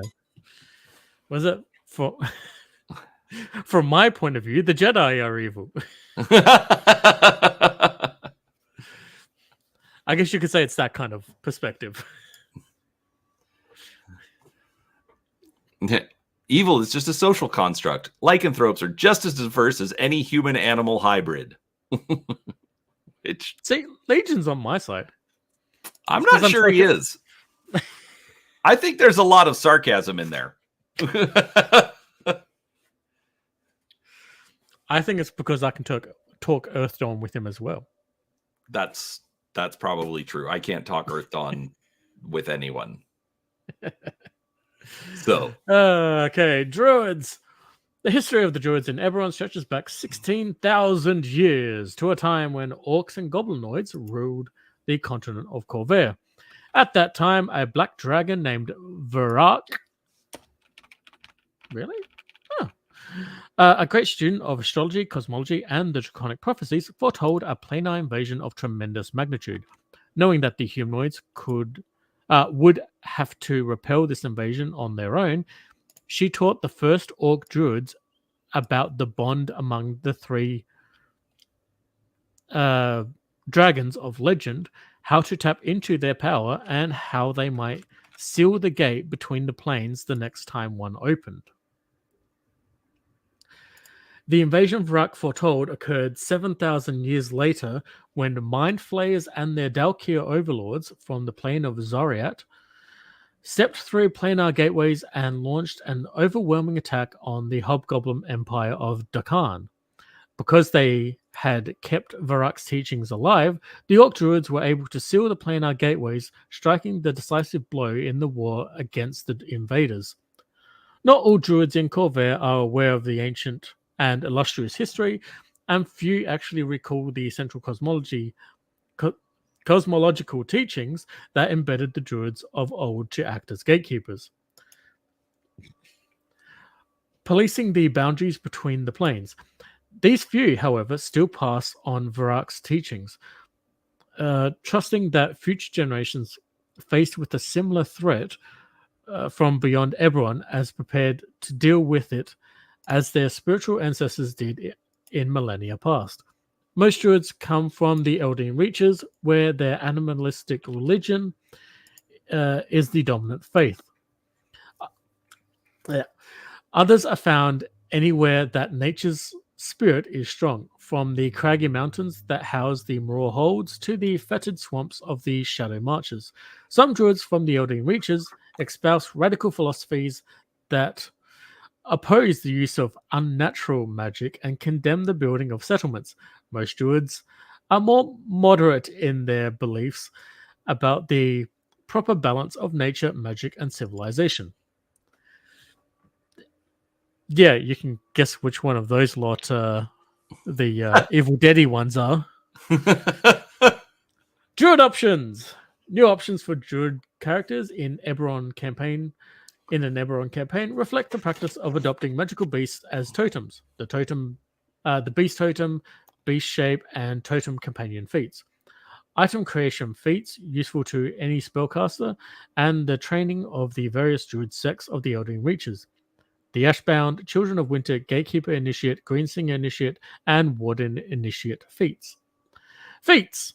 Ashbound, Attuned Magic Weapon, Beast Shape, Beast Totem, Child of Winter, Exceptional Artisan, Extra Rings, Extraordinary Artisan, Gatekeeper Initiate, Greensinger Initiate, Legendary Artisan, Repel, Aberration, Spontaneous Casting, Totem Companion, Vermin Companion, Vermin Shape, Warden Initiate. Prestige class, Wear Touched Master. Blah! Man, it's like they're trying to make druids useful. Hey! How dare they?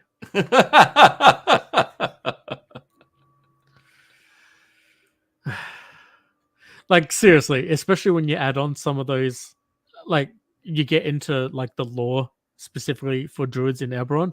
They're basically the Horizon Walkers, where basically you go around sealing up planar portals and things like that and hunting down like planar outsiders, and they are just machines taking out outsiders. Like, yeah, druids. A druid outsider hunter is just animal companions. Druid and ranger characters may choose one of the new animal details detailed in Chapter 11 Monsters as an animal companion. A character's choice of companion is constrained by his region of origin. He must choose a companion that occurs naturally in his region, as indicated in the following list.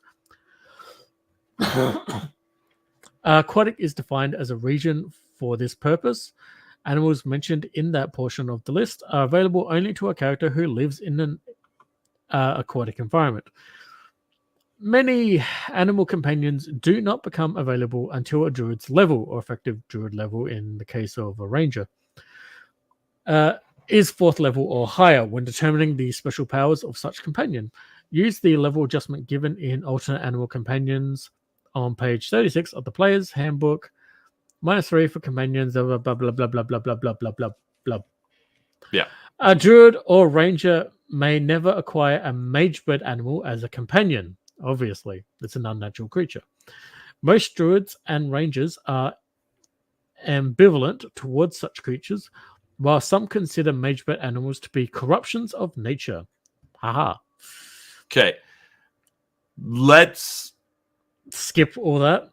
Yeah, so real quick, we'll just kind of like scroll through this. As you can see, they've got massive lists just based on, where your character's from, in Eberron, which I think is cool. Like make it a little bit more, customizable. If you have this kind of character, if this is where you came from, this would be the animal companion that you would take. And I think that's I think that makes sense.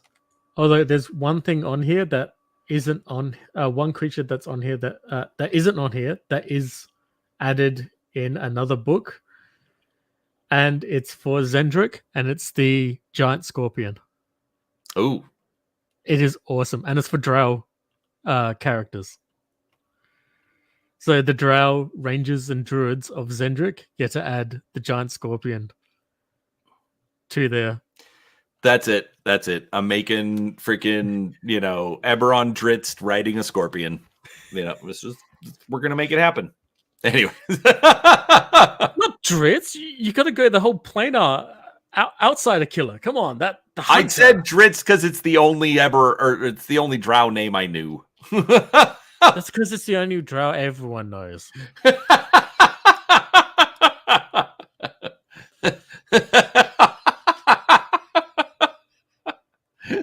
Max, I'm glad you're still here. All right. Look at this short thing that you get to do now. Why do I get all the big ones? I don't. I'm cool that way. I don't know. All right. Fighters fill a number of combat-oriented roles in the world of Eberron. The last war produced a number of veterans, from simple grunts who learned to fight and survive in the trenches along the Karnath-Sire front, to extensively trained commandos and warband squad leaders. All of these fighters seek ways to use the skills they acquired during the war in this new age of peace. Other fighters might serve as part of a chivalric order, such as the Knights of Thrain, or have come up through a city watch or mercantile house guardian force. Fighters in an Eberron campaign stand to gain the greatest benefit by choosing feats that grant them new uses for their action points in combat. A new prestige class is well suited for Warforged fighters. Feats: Action Boost, Action Surge, Greater Powerful Charge, Heroic Spirit, Powerful Charge, Precise Swing, Pursue, and an available prestige class, Warforged Juggernaut. Obviously, it's restricted to Warforged only. Spoiler alert, we haven't gotten to the prestige class chapter yet. All right. Asm the Fighter. The portal opened onto a great stone staircase that descended even deeper into the ruins buried beneath the secret continent of Zendrick. Asm stepped forward, taking his place at the head of the marching order. Are you sure there are artifacts waiting for us below? The Warforged asked Thondrid, his artificer companion. As sure as I am that we survived the Chamber of 1,000 Perils, Thondrid replied, replacing his wand into the brace at his side. I do not like it down here, Sarah the Elf Ranger said from behind them. I am not sure that any treasure is worth angering the ancient spirits of this place. Asm shrugged. I don't care who gets angry at me, as long as I can hit something.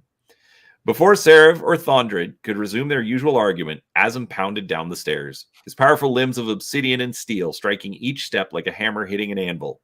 As much as he might try to deny it, he was built for battle. It was in his blood, so to speak, though Thondrid would be quick to point out that a Warforged didn't exactly have blood. He rounded the curve of the stair and stopped, not quite sure what it was that blocked his way. The creature reared back and screeched an angry cry, its spiked tentacles slicing through the air like barbed whips. Asm flexed his massive fingers, listening for the satisfying pop of the joints that indicated he was ready, and the battle began. Crafted during the final years of the last war by artificers of House Cannith, Asm was commissioned by the Breland militia. For a year, Asm fought alongside Brelish troops and earned great distinction, at least as great as any army would award to a Warforged.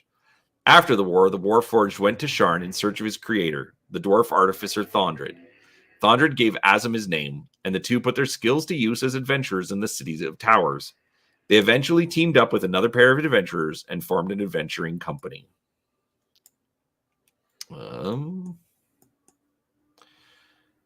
Let's see. Thondrid convinced the company that they could earn a fortune by exploring the secret continent of Zendrick, a place where Thondrid had spent a little time in the past and always hoped to return in search of knowledge he could apply to his artificer experiments. Their exploits in Zendrick have brought Asm and his fellow adventurers great wealth and more than a bit of notoriety.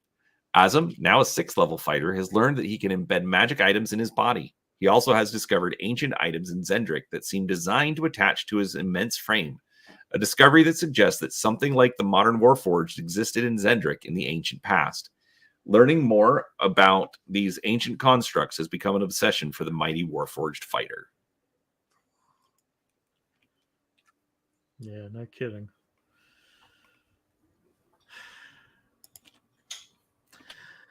Monk. Hoya! Monks in Eberron are an unusual mixture of contemplative scholars and martial artists. They are called to a life of community apart from the world in which they copy books, preserve the annals of history, and practice the skills they need to defend their faith and fight for the cause of their church. Monk options. Monks in Eberron have access to feats representing unique fighting styles derived from their religious traditions. Feats: Double Steel Strike, Flensing Strike, Monastic Training, Serpent Strike, Whirling Steel Strike. Monks and churches. Most monks in Corvair follow the religion of the Sovereign Host. Good and neutral monks worship Doldorn, the Lord of Strength at Arms. Evil monks are devoted to the Mockery, flaying their own skin in identification with their disfigured patron. Bonus feats. Good or neutral monks devoted to Doldorn may choose Whirling Steel Strike as their bonus feat at 2nd or 6th level, in addition to the normal options at these levels. They must still meet all prerequisites for the feat. Evil monks devoted to the mockery may choose Flinching Strike as their bonus feat at 2nd or 6th level, in addition to all the normal feats, yada yada. They must still meet all prerequisites for the feat. Warforged. Yeah. Whoop. Warforged monks. When a Warforged monk gains the wholesome of body ability, he can use that ability to repair damage he has taken. Monastic training. Several monastic traditions in Eberron combine the training of a monk with skills that lie outside the monk class. The Dakani clans of Dargun, for example, have a martial tradition of monk rogues, and certain monastic followers of the Silver Flame, mostly in Thrain, are monk paladins. The monastic training feat, described on page 57, allows for a monk to circumvent the usual restrictions against multiclassing to learn one of the monk traditions. Any monk may choose monastic training as her bonus feat at 1st, 2nd, or 6th level, in addition to the normal options at those levels. And then we've just got a bit about Kasha the monk. All right. Paladins, like clerics, are the knights of the churches, most particularly the Church of the Silver Flame, and to a lesser extent, the churches of Dolarat and Boldre. Paladins are called to a strict and exalted life and are mystically held to a higher standard than even clerics. A cleric of the Church of the Silver Flame can fall into heresy or even adopt an evil alignment and still retain all his abilities. But a paladin must rise above the corruption that plagues almost every church and cling to the highest ideals of her faith. In a place such as Sharn, in particular, where the churches are so rife with corruption, paladins arise to bring justice to the people. Like fighters, paladins can use action points to enhance their ability in combat, facilitated by a number of new feats. In addition, 2 new prestige classes, one of them associated with the Church of the Silver Flame, are appropriate for paladins. Feats such as Action Boost, Action Surge, Greater Powerful Charge, Heroic Spirit, Night Training, Powerful Charge, Pursue, and Silver Smite. And prestige classes, Exorcist of the Silver Flame and Warforged Juggernaut. One thing I will point out, I like that D&D eventually did add quote unquote different types of paladins for different alignments. But I do wish they were better at just at making sure that it was a different name. It's not just an evil paladin. It's a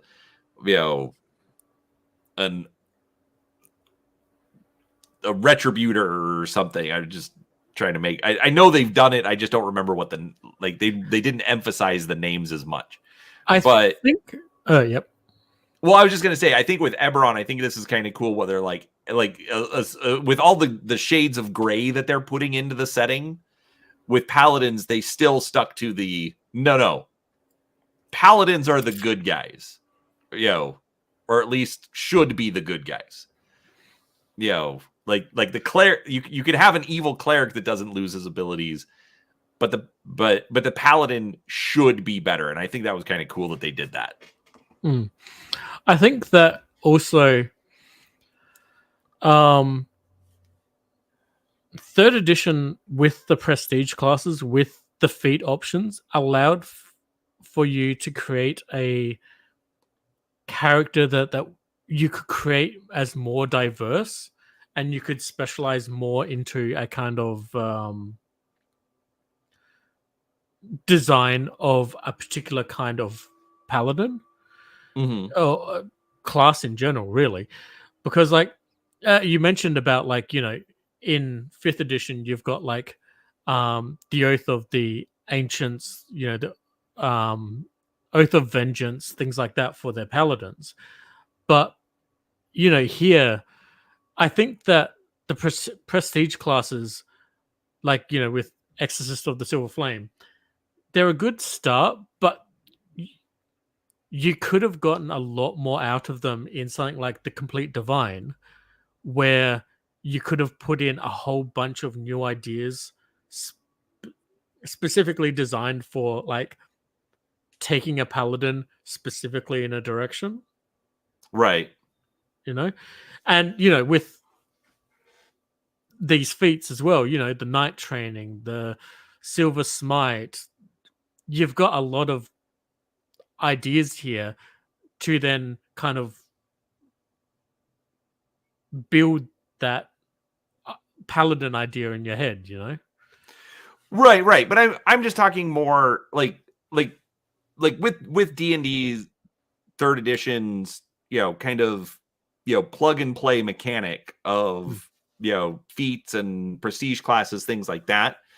I was going more like where they've opened things up where it's like, you can take any race, any class, any alignment, and it doesn't matter. Whereas paladins, early on, were always like, no, paladins have to be lawful good. And so I think trying to keep the character, even with the variety of ways to build your character, going the exorcist route, the fact that they, like if it's a Warforged paladin, being able to still take the Juggernaut prestige class, I think those are still good things.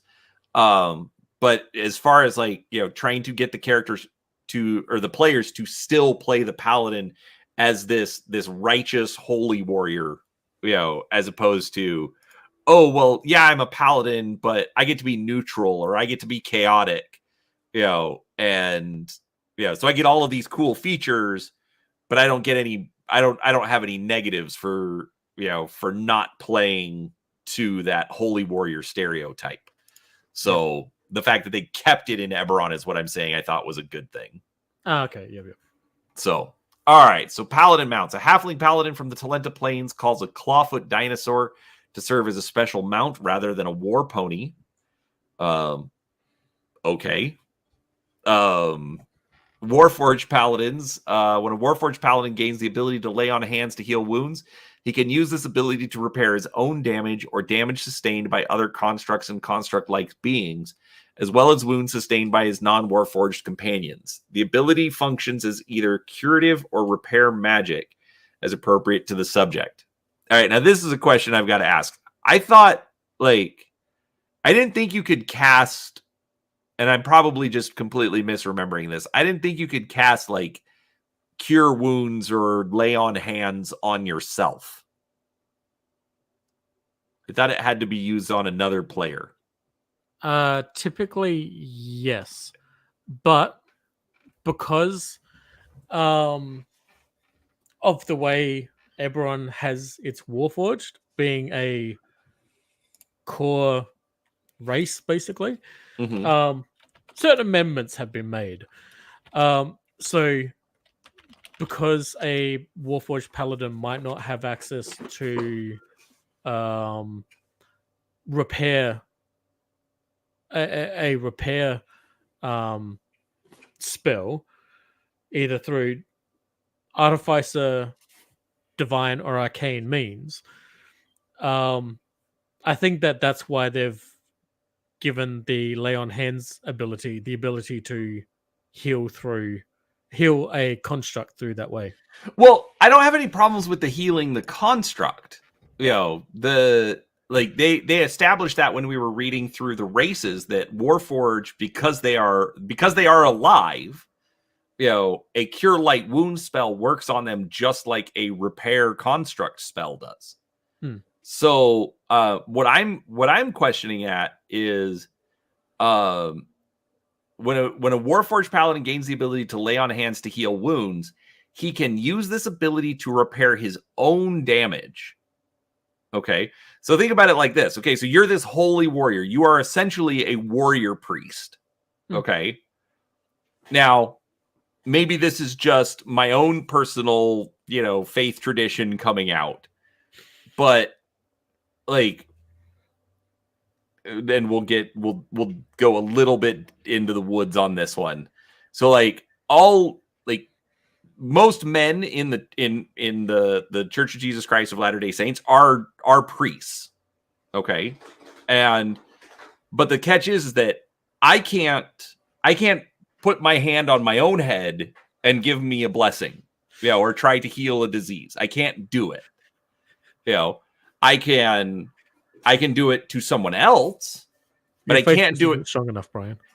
Maybe that's probably true. However, hold on just a second.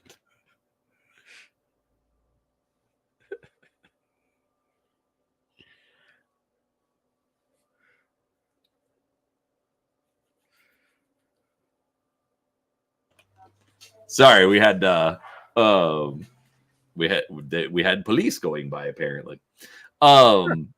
Anyways, so that's what's throwing me off is the fact that the Warforged could be like, I am a holy warrior. Boop! Oh, look, I healed myself. It just doesn't seem to add up. So, but maybe I'm just overthinking it. I don't know. I mean, because it does list it under the Warforged Paladins section. That's why I'm potentially giving it a different viewpoint, because it's specifically pointing out for a Warforged paladin to be able to do this.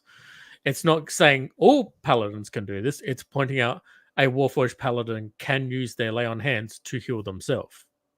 Right. I get it. I'm understanding the English language here. I just disagree with it.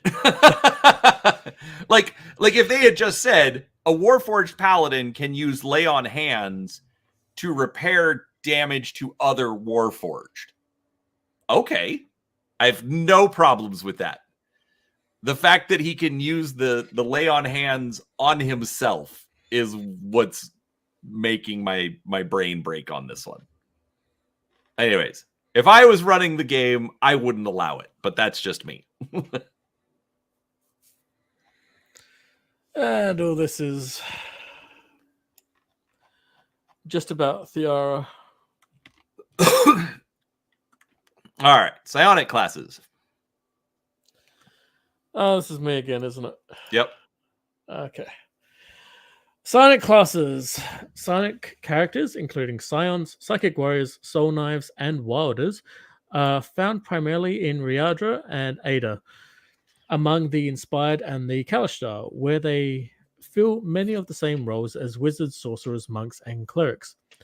If you do not have access to the expanded Psionics handbook, do not use Psionic characters in your game. Psionic options. Psionic characters in Eberron usually focus on feats and prestige classes from the expanded Psionic handbook, though one new feat is introduced in this book as well. Feat Strong Mind. Now, I just wanted to point out Halharan, the Scion, is actually the image of the Kalashtar that we saw in the race section. Okay. I mean, that would make sense. Yeah, I didn't realize this at first because, I thought that he didn't have any picture whatsoever. But looking over his description and everything, and then I was going through a couple of other books and I found that same picture, except he was now like doing something different. And I was like, huh, that's Halharan. Okay, cool. So, yeah. Okay. It's always nice to find things like that.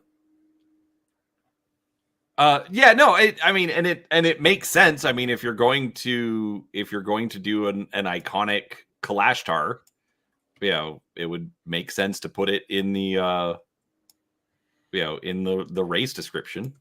Mm-hmm. And by the way, the image down here that we've got of the half elf, the Warforged, the rogue, the paladin, and the dwarf, maybe, I'm not sure. Oh, the picture. Yeah, the picture. That's just all the other characters that we've kind of been going over here. Oh, okay. You mean all the ones we've been skipping? Yes. They don't count. They don't come up as often as. Real quick. So, all right. So, Kokobi, I would look at Warforged monks healing themselves. So I don't look at monks it's probably just my own personal bias, whatever. But I look at monks more along the lines of like the Eastern tradition. So as opposed to like the Friar Tuck, perspective. So something like that, where, because also that's usually how they are presented in D&D, is more along the lines of like, the Buddhist, traveling, kung fu monk. So with that, if it was a warforged monk who had an ability to self heal, I wouldn't have any issues with that, because I would look at that more as like a meditative or a a monk technique for healing, as opposed to calling on the blessings of the divine to heal someone.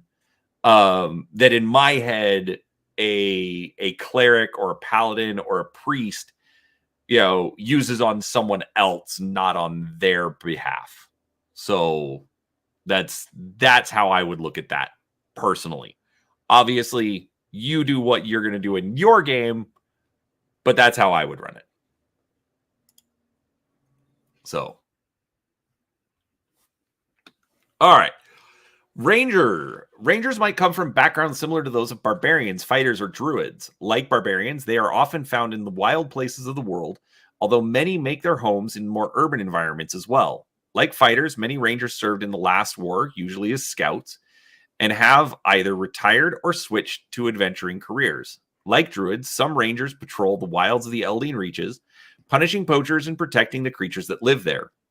These Eldeen Rangers are very similar in outlook to the members of the Druid sects, placing a greater emphasis on martial training than on spiritual discipline. The new feats and prestige classes in this book offer some interesting choices for Ranger characters. Feats such as Beast Totem, Totem Companion, Urban Tracking. Prestige classes such as Eldeen Ranger, Extreme Explorer, Weir Touched Master. And don't forget the animal companions from the Druid section that we read previously. Oh, and just quickly, Sarah the Ranger, we'll see him a lot too. Okay.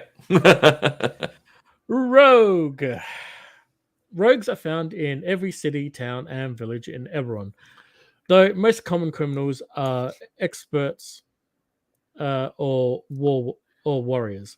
Rogues often head criminal organizations, work as spies, or serve as diplomats.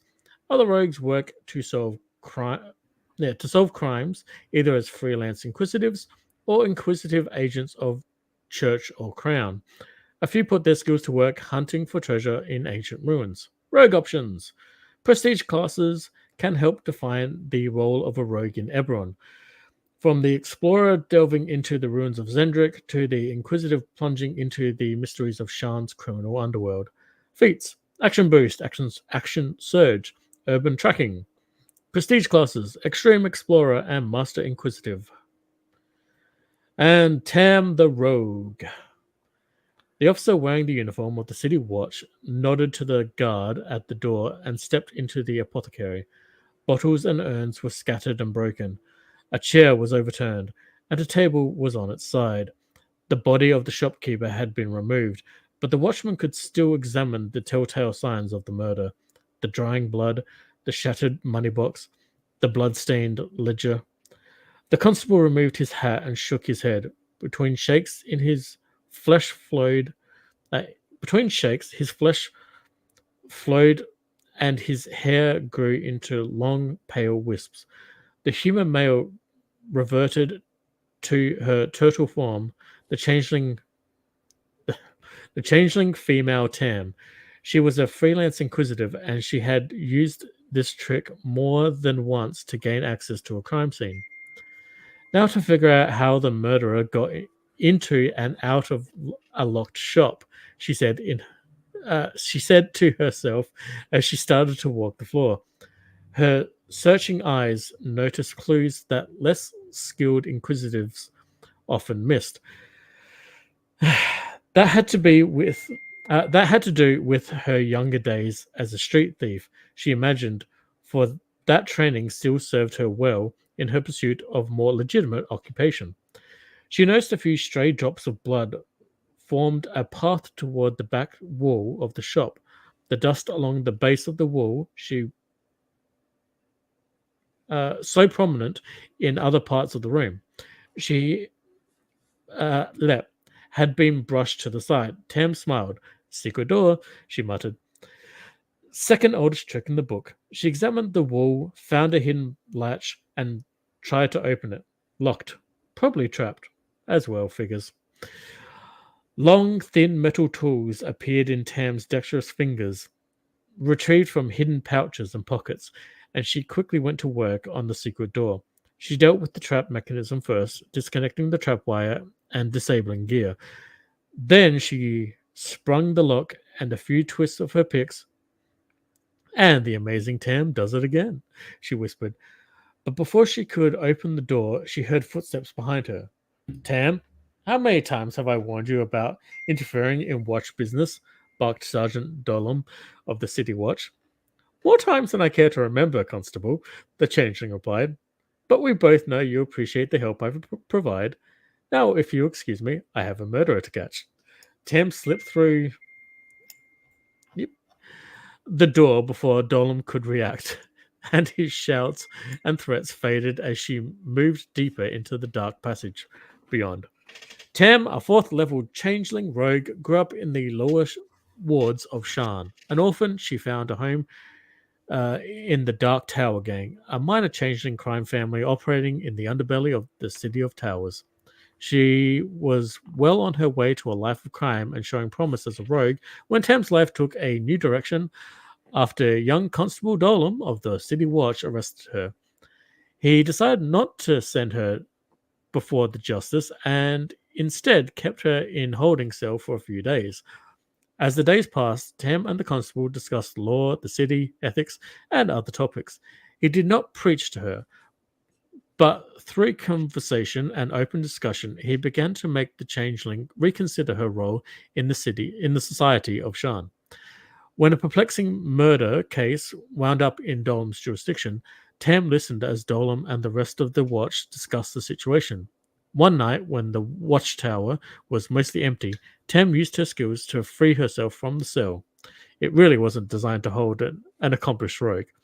She left Dolam a note telling him which suspect was the murderer based on her evaluation of the evidence they had been discussing. Then she resigned from the Dark Tower Gang and went into business for herself as a freelance inquisitive. Dolam, now a sergeant, likes to give the changeling a hard time, but he's also proud of the life she has built for herself, a life on the right side of the law.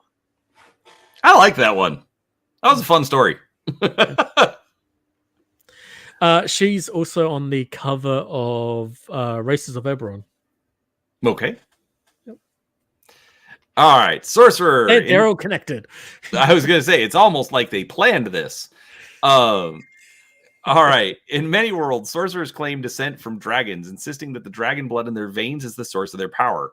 The sorcerers of Eberron likewise point to dragons as the source of their power, but they speak of cosmic dragons, Sybaris, the dragon above, Kyber, the dragon below, and Eberron, the dragon between. They speak of dragons who have ascended to godhood. Reveluk, the gold. What the crap? Doliranasha? Doliranasha, the red. Sure. Validarath, the silver, and others. These are all Quattle names. I will take your word for it, and the fact that you're better at pronouncing them than me, I applaud you, sir. All right, they point to the magical dragon marks and sometimes whisper about a prophecy carved in draconic runes on the very bones of the world. Dragons are tied to the magic of the world, and sorcerers claim to wield the magic of dragons. Sorcerers in an Eberron campaign have a more mystical bent than in other worlds. Power is rarely their sole concern. Rather, they seek some kind of union with the cosmic dragons. Sorcerers in Eberrons can choose from a variety of item creation related feats. Feats They can also choose Aberrant Dragon Mark, Attuned Magic Weapon, Bind Elemental, Exceptional Artisan, Extra Rings, Extraordinary Artisan, Favorite in House, and Legendary Artisan, and Prestige Class, the Heir of Sybaris, which I spoiler alert, the Sybaris mark is interesting. And also interesting how they make it available. But that'll be in the next video. All right. Let's see. All right. Wizardy diddity? Yup. Last one, I think. Yep. Wizards stand apart from the legions of others who dabble in the arcane arts on the magically charged world of Eberron. They alone are willing to devote their lives to the daunting work of arcane study. Sure. Wizards are distinguished from sorcerers and the dragon marked by their incredible versatility. An accomplished wizard can prepare any of 100 different spells as the situation requires. More than any other type of character, wizards have a vested interest in discovering the lost secrets of ancient Zendrick. Buried in any ancient ruin could be the secrets of a long-forgotten spell, a new weapon to add to a wizard's arsenal. Wizard options. A number of options, particularly focused around item creation, are appealing to wizards. Feats. Attune Magic Weapon, Bind Elemental, Exceptional Artisan, Extra Rings, Extraordinary Artisan, Legendary Artisan, Spontaneous Casting, Wand Mastery. Baristi the Wizard.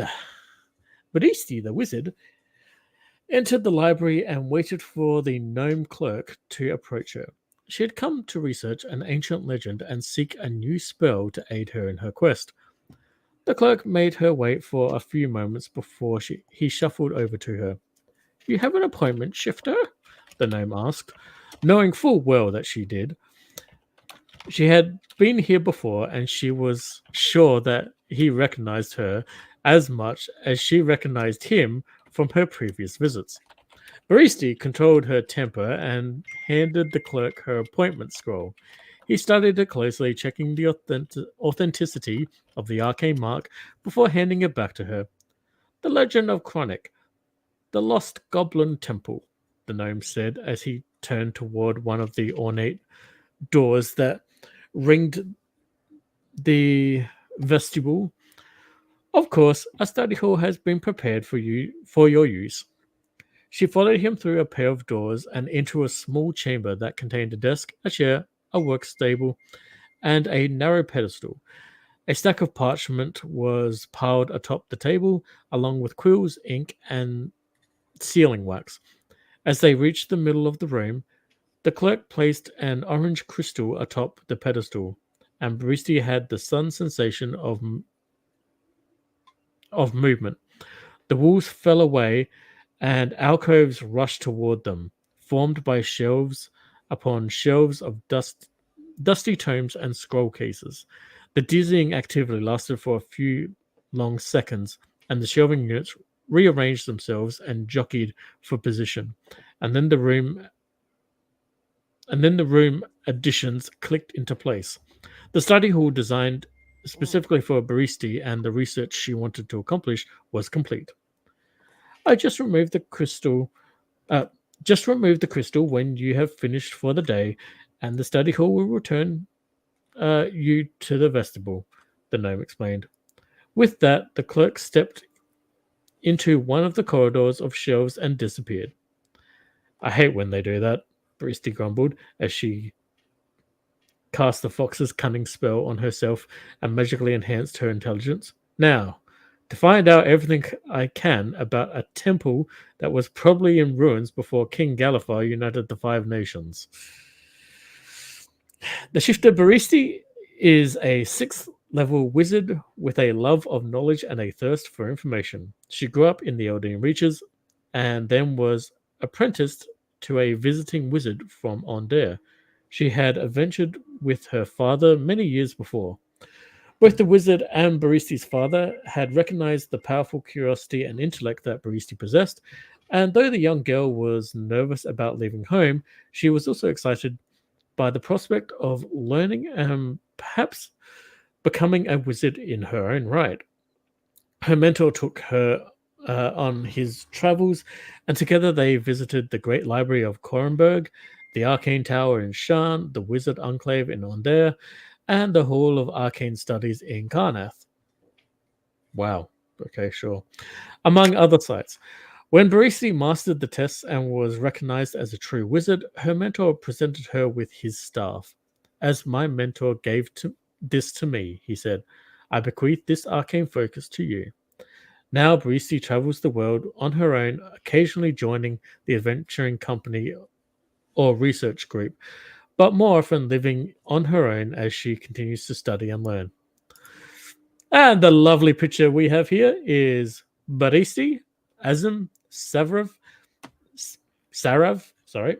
and Thundred. Hooray! Hooray. We'll be seeing a lot of them. So, all right. So, I mean, that's it. That is the end of the characters chapter. That went a lot longer than I was expecting.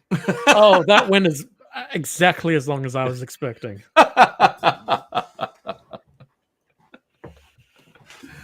All right then.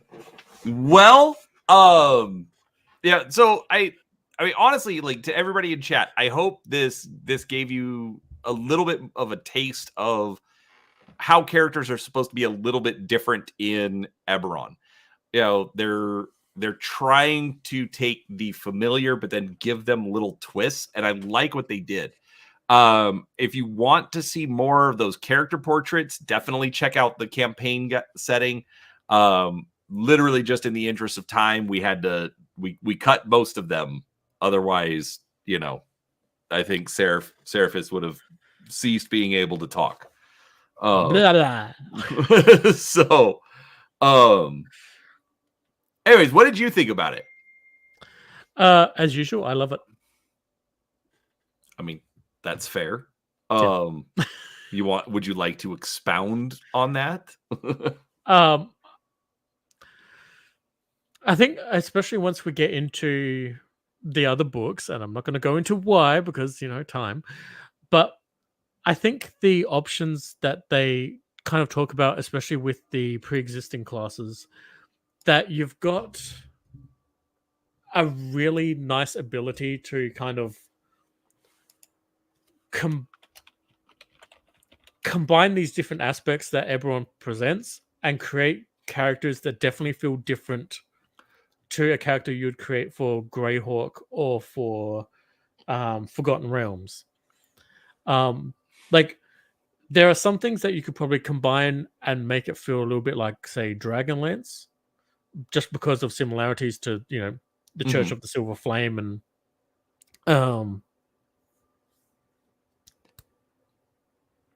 I don't know what it is in Dragonlance, so that's fine. Yeah, anyway. Just because of similarities there. But, like, there's a lot of these feats and stuff that they present you with, like, oh, these are good ideas to flavor up that make this class feel more like an Eberron class. That's just really cool. And quite frankly, you know, I love the Artificer. So, well, and I think like going back to the Rogue, I think that's another good example.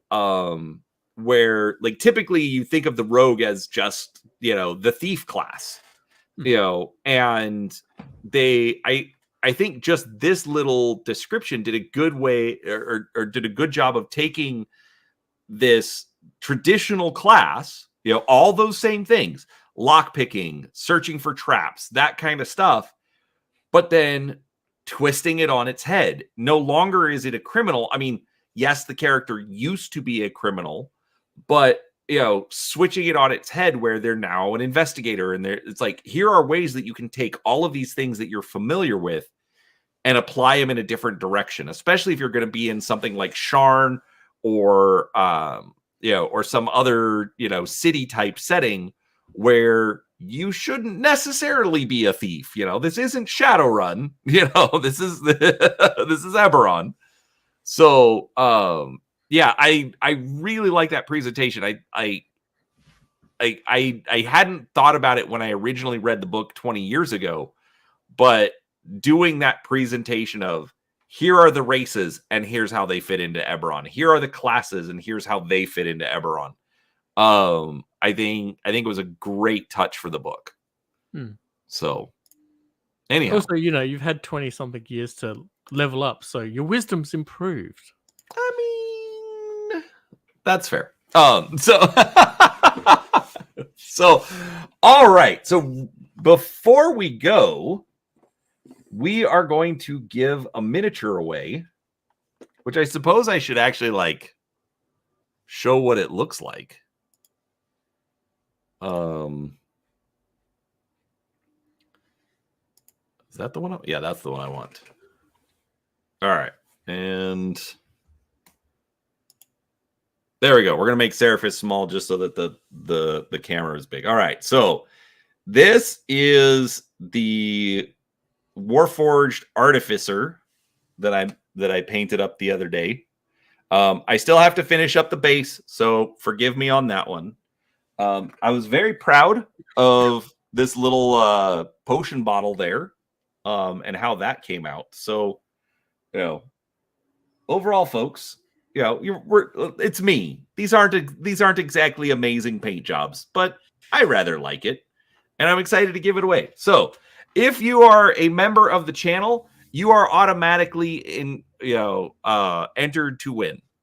So you don't have to worry about that. If you are in chat right now, you can also be entered to win if you want to. So just put a 1 in chat if you would like to win the miniature, and I will add you to the list.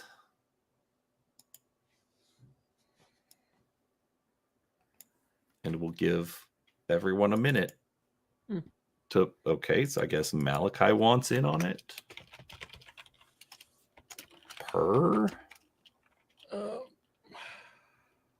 And yes, Seraphis, you are entered even though you're technically a co-host and shouldn't be eligible, but you are a channel member, so I'll allow it. No, but remember I said in your paint stream chat that I caught before my time zone changed, I said Dr. Death can have mine. Oh, if you win, then Dr. Death gets it. Okay. Yeah. Fair enough. All right. Anyone else? I mean, supposedly there's 6 people here and only 2 people put a number up. Oh, I'm here too. Coco, where are you at? Oh, there he is. No, I meant where was he at specifically? It's a tiny little box. It's ridiculous for a tiny little box, but it's not unreasonable. I shipped a miniature to Australia, not to Seraphis though. Canada, eh? Yeah, no. If you want in, Coco, I'll put you in, but you got to say yes. It's just Australia's shipping that's absolutely ridiculous. Okay, I mean, don't say I didn't give you the option, Coco. That's all I'll say. All right, let's pull this up then. All right, so again, members of the channel are automatically entered, and then we added Malachi and Per. So let's see who is going to win.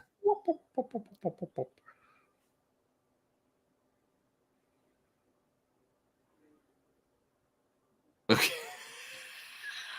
Okay. Oh, it's Hungar. I was about to laugh because I was about to say hacks. Dude, I mean,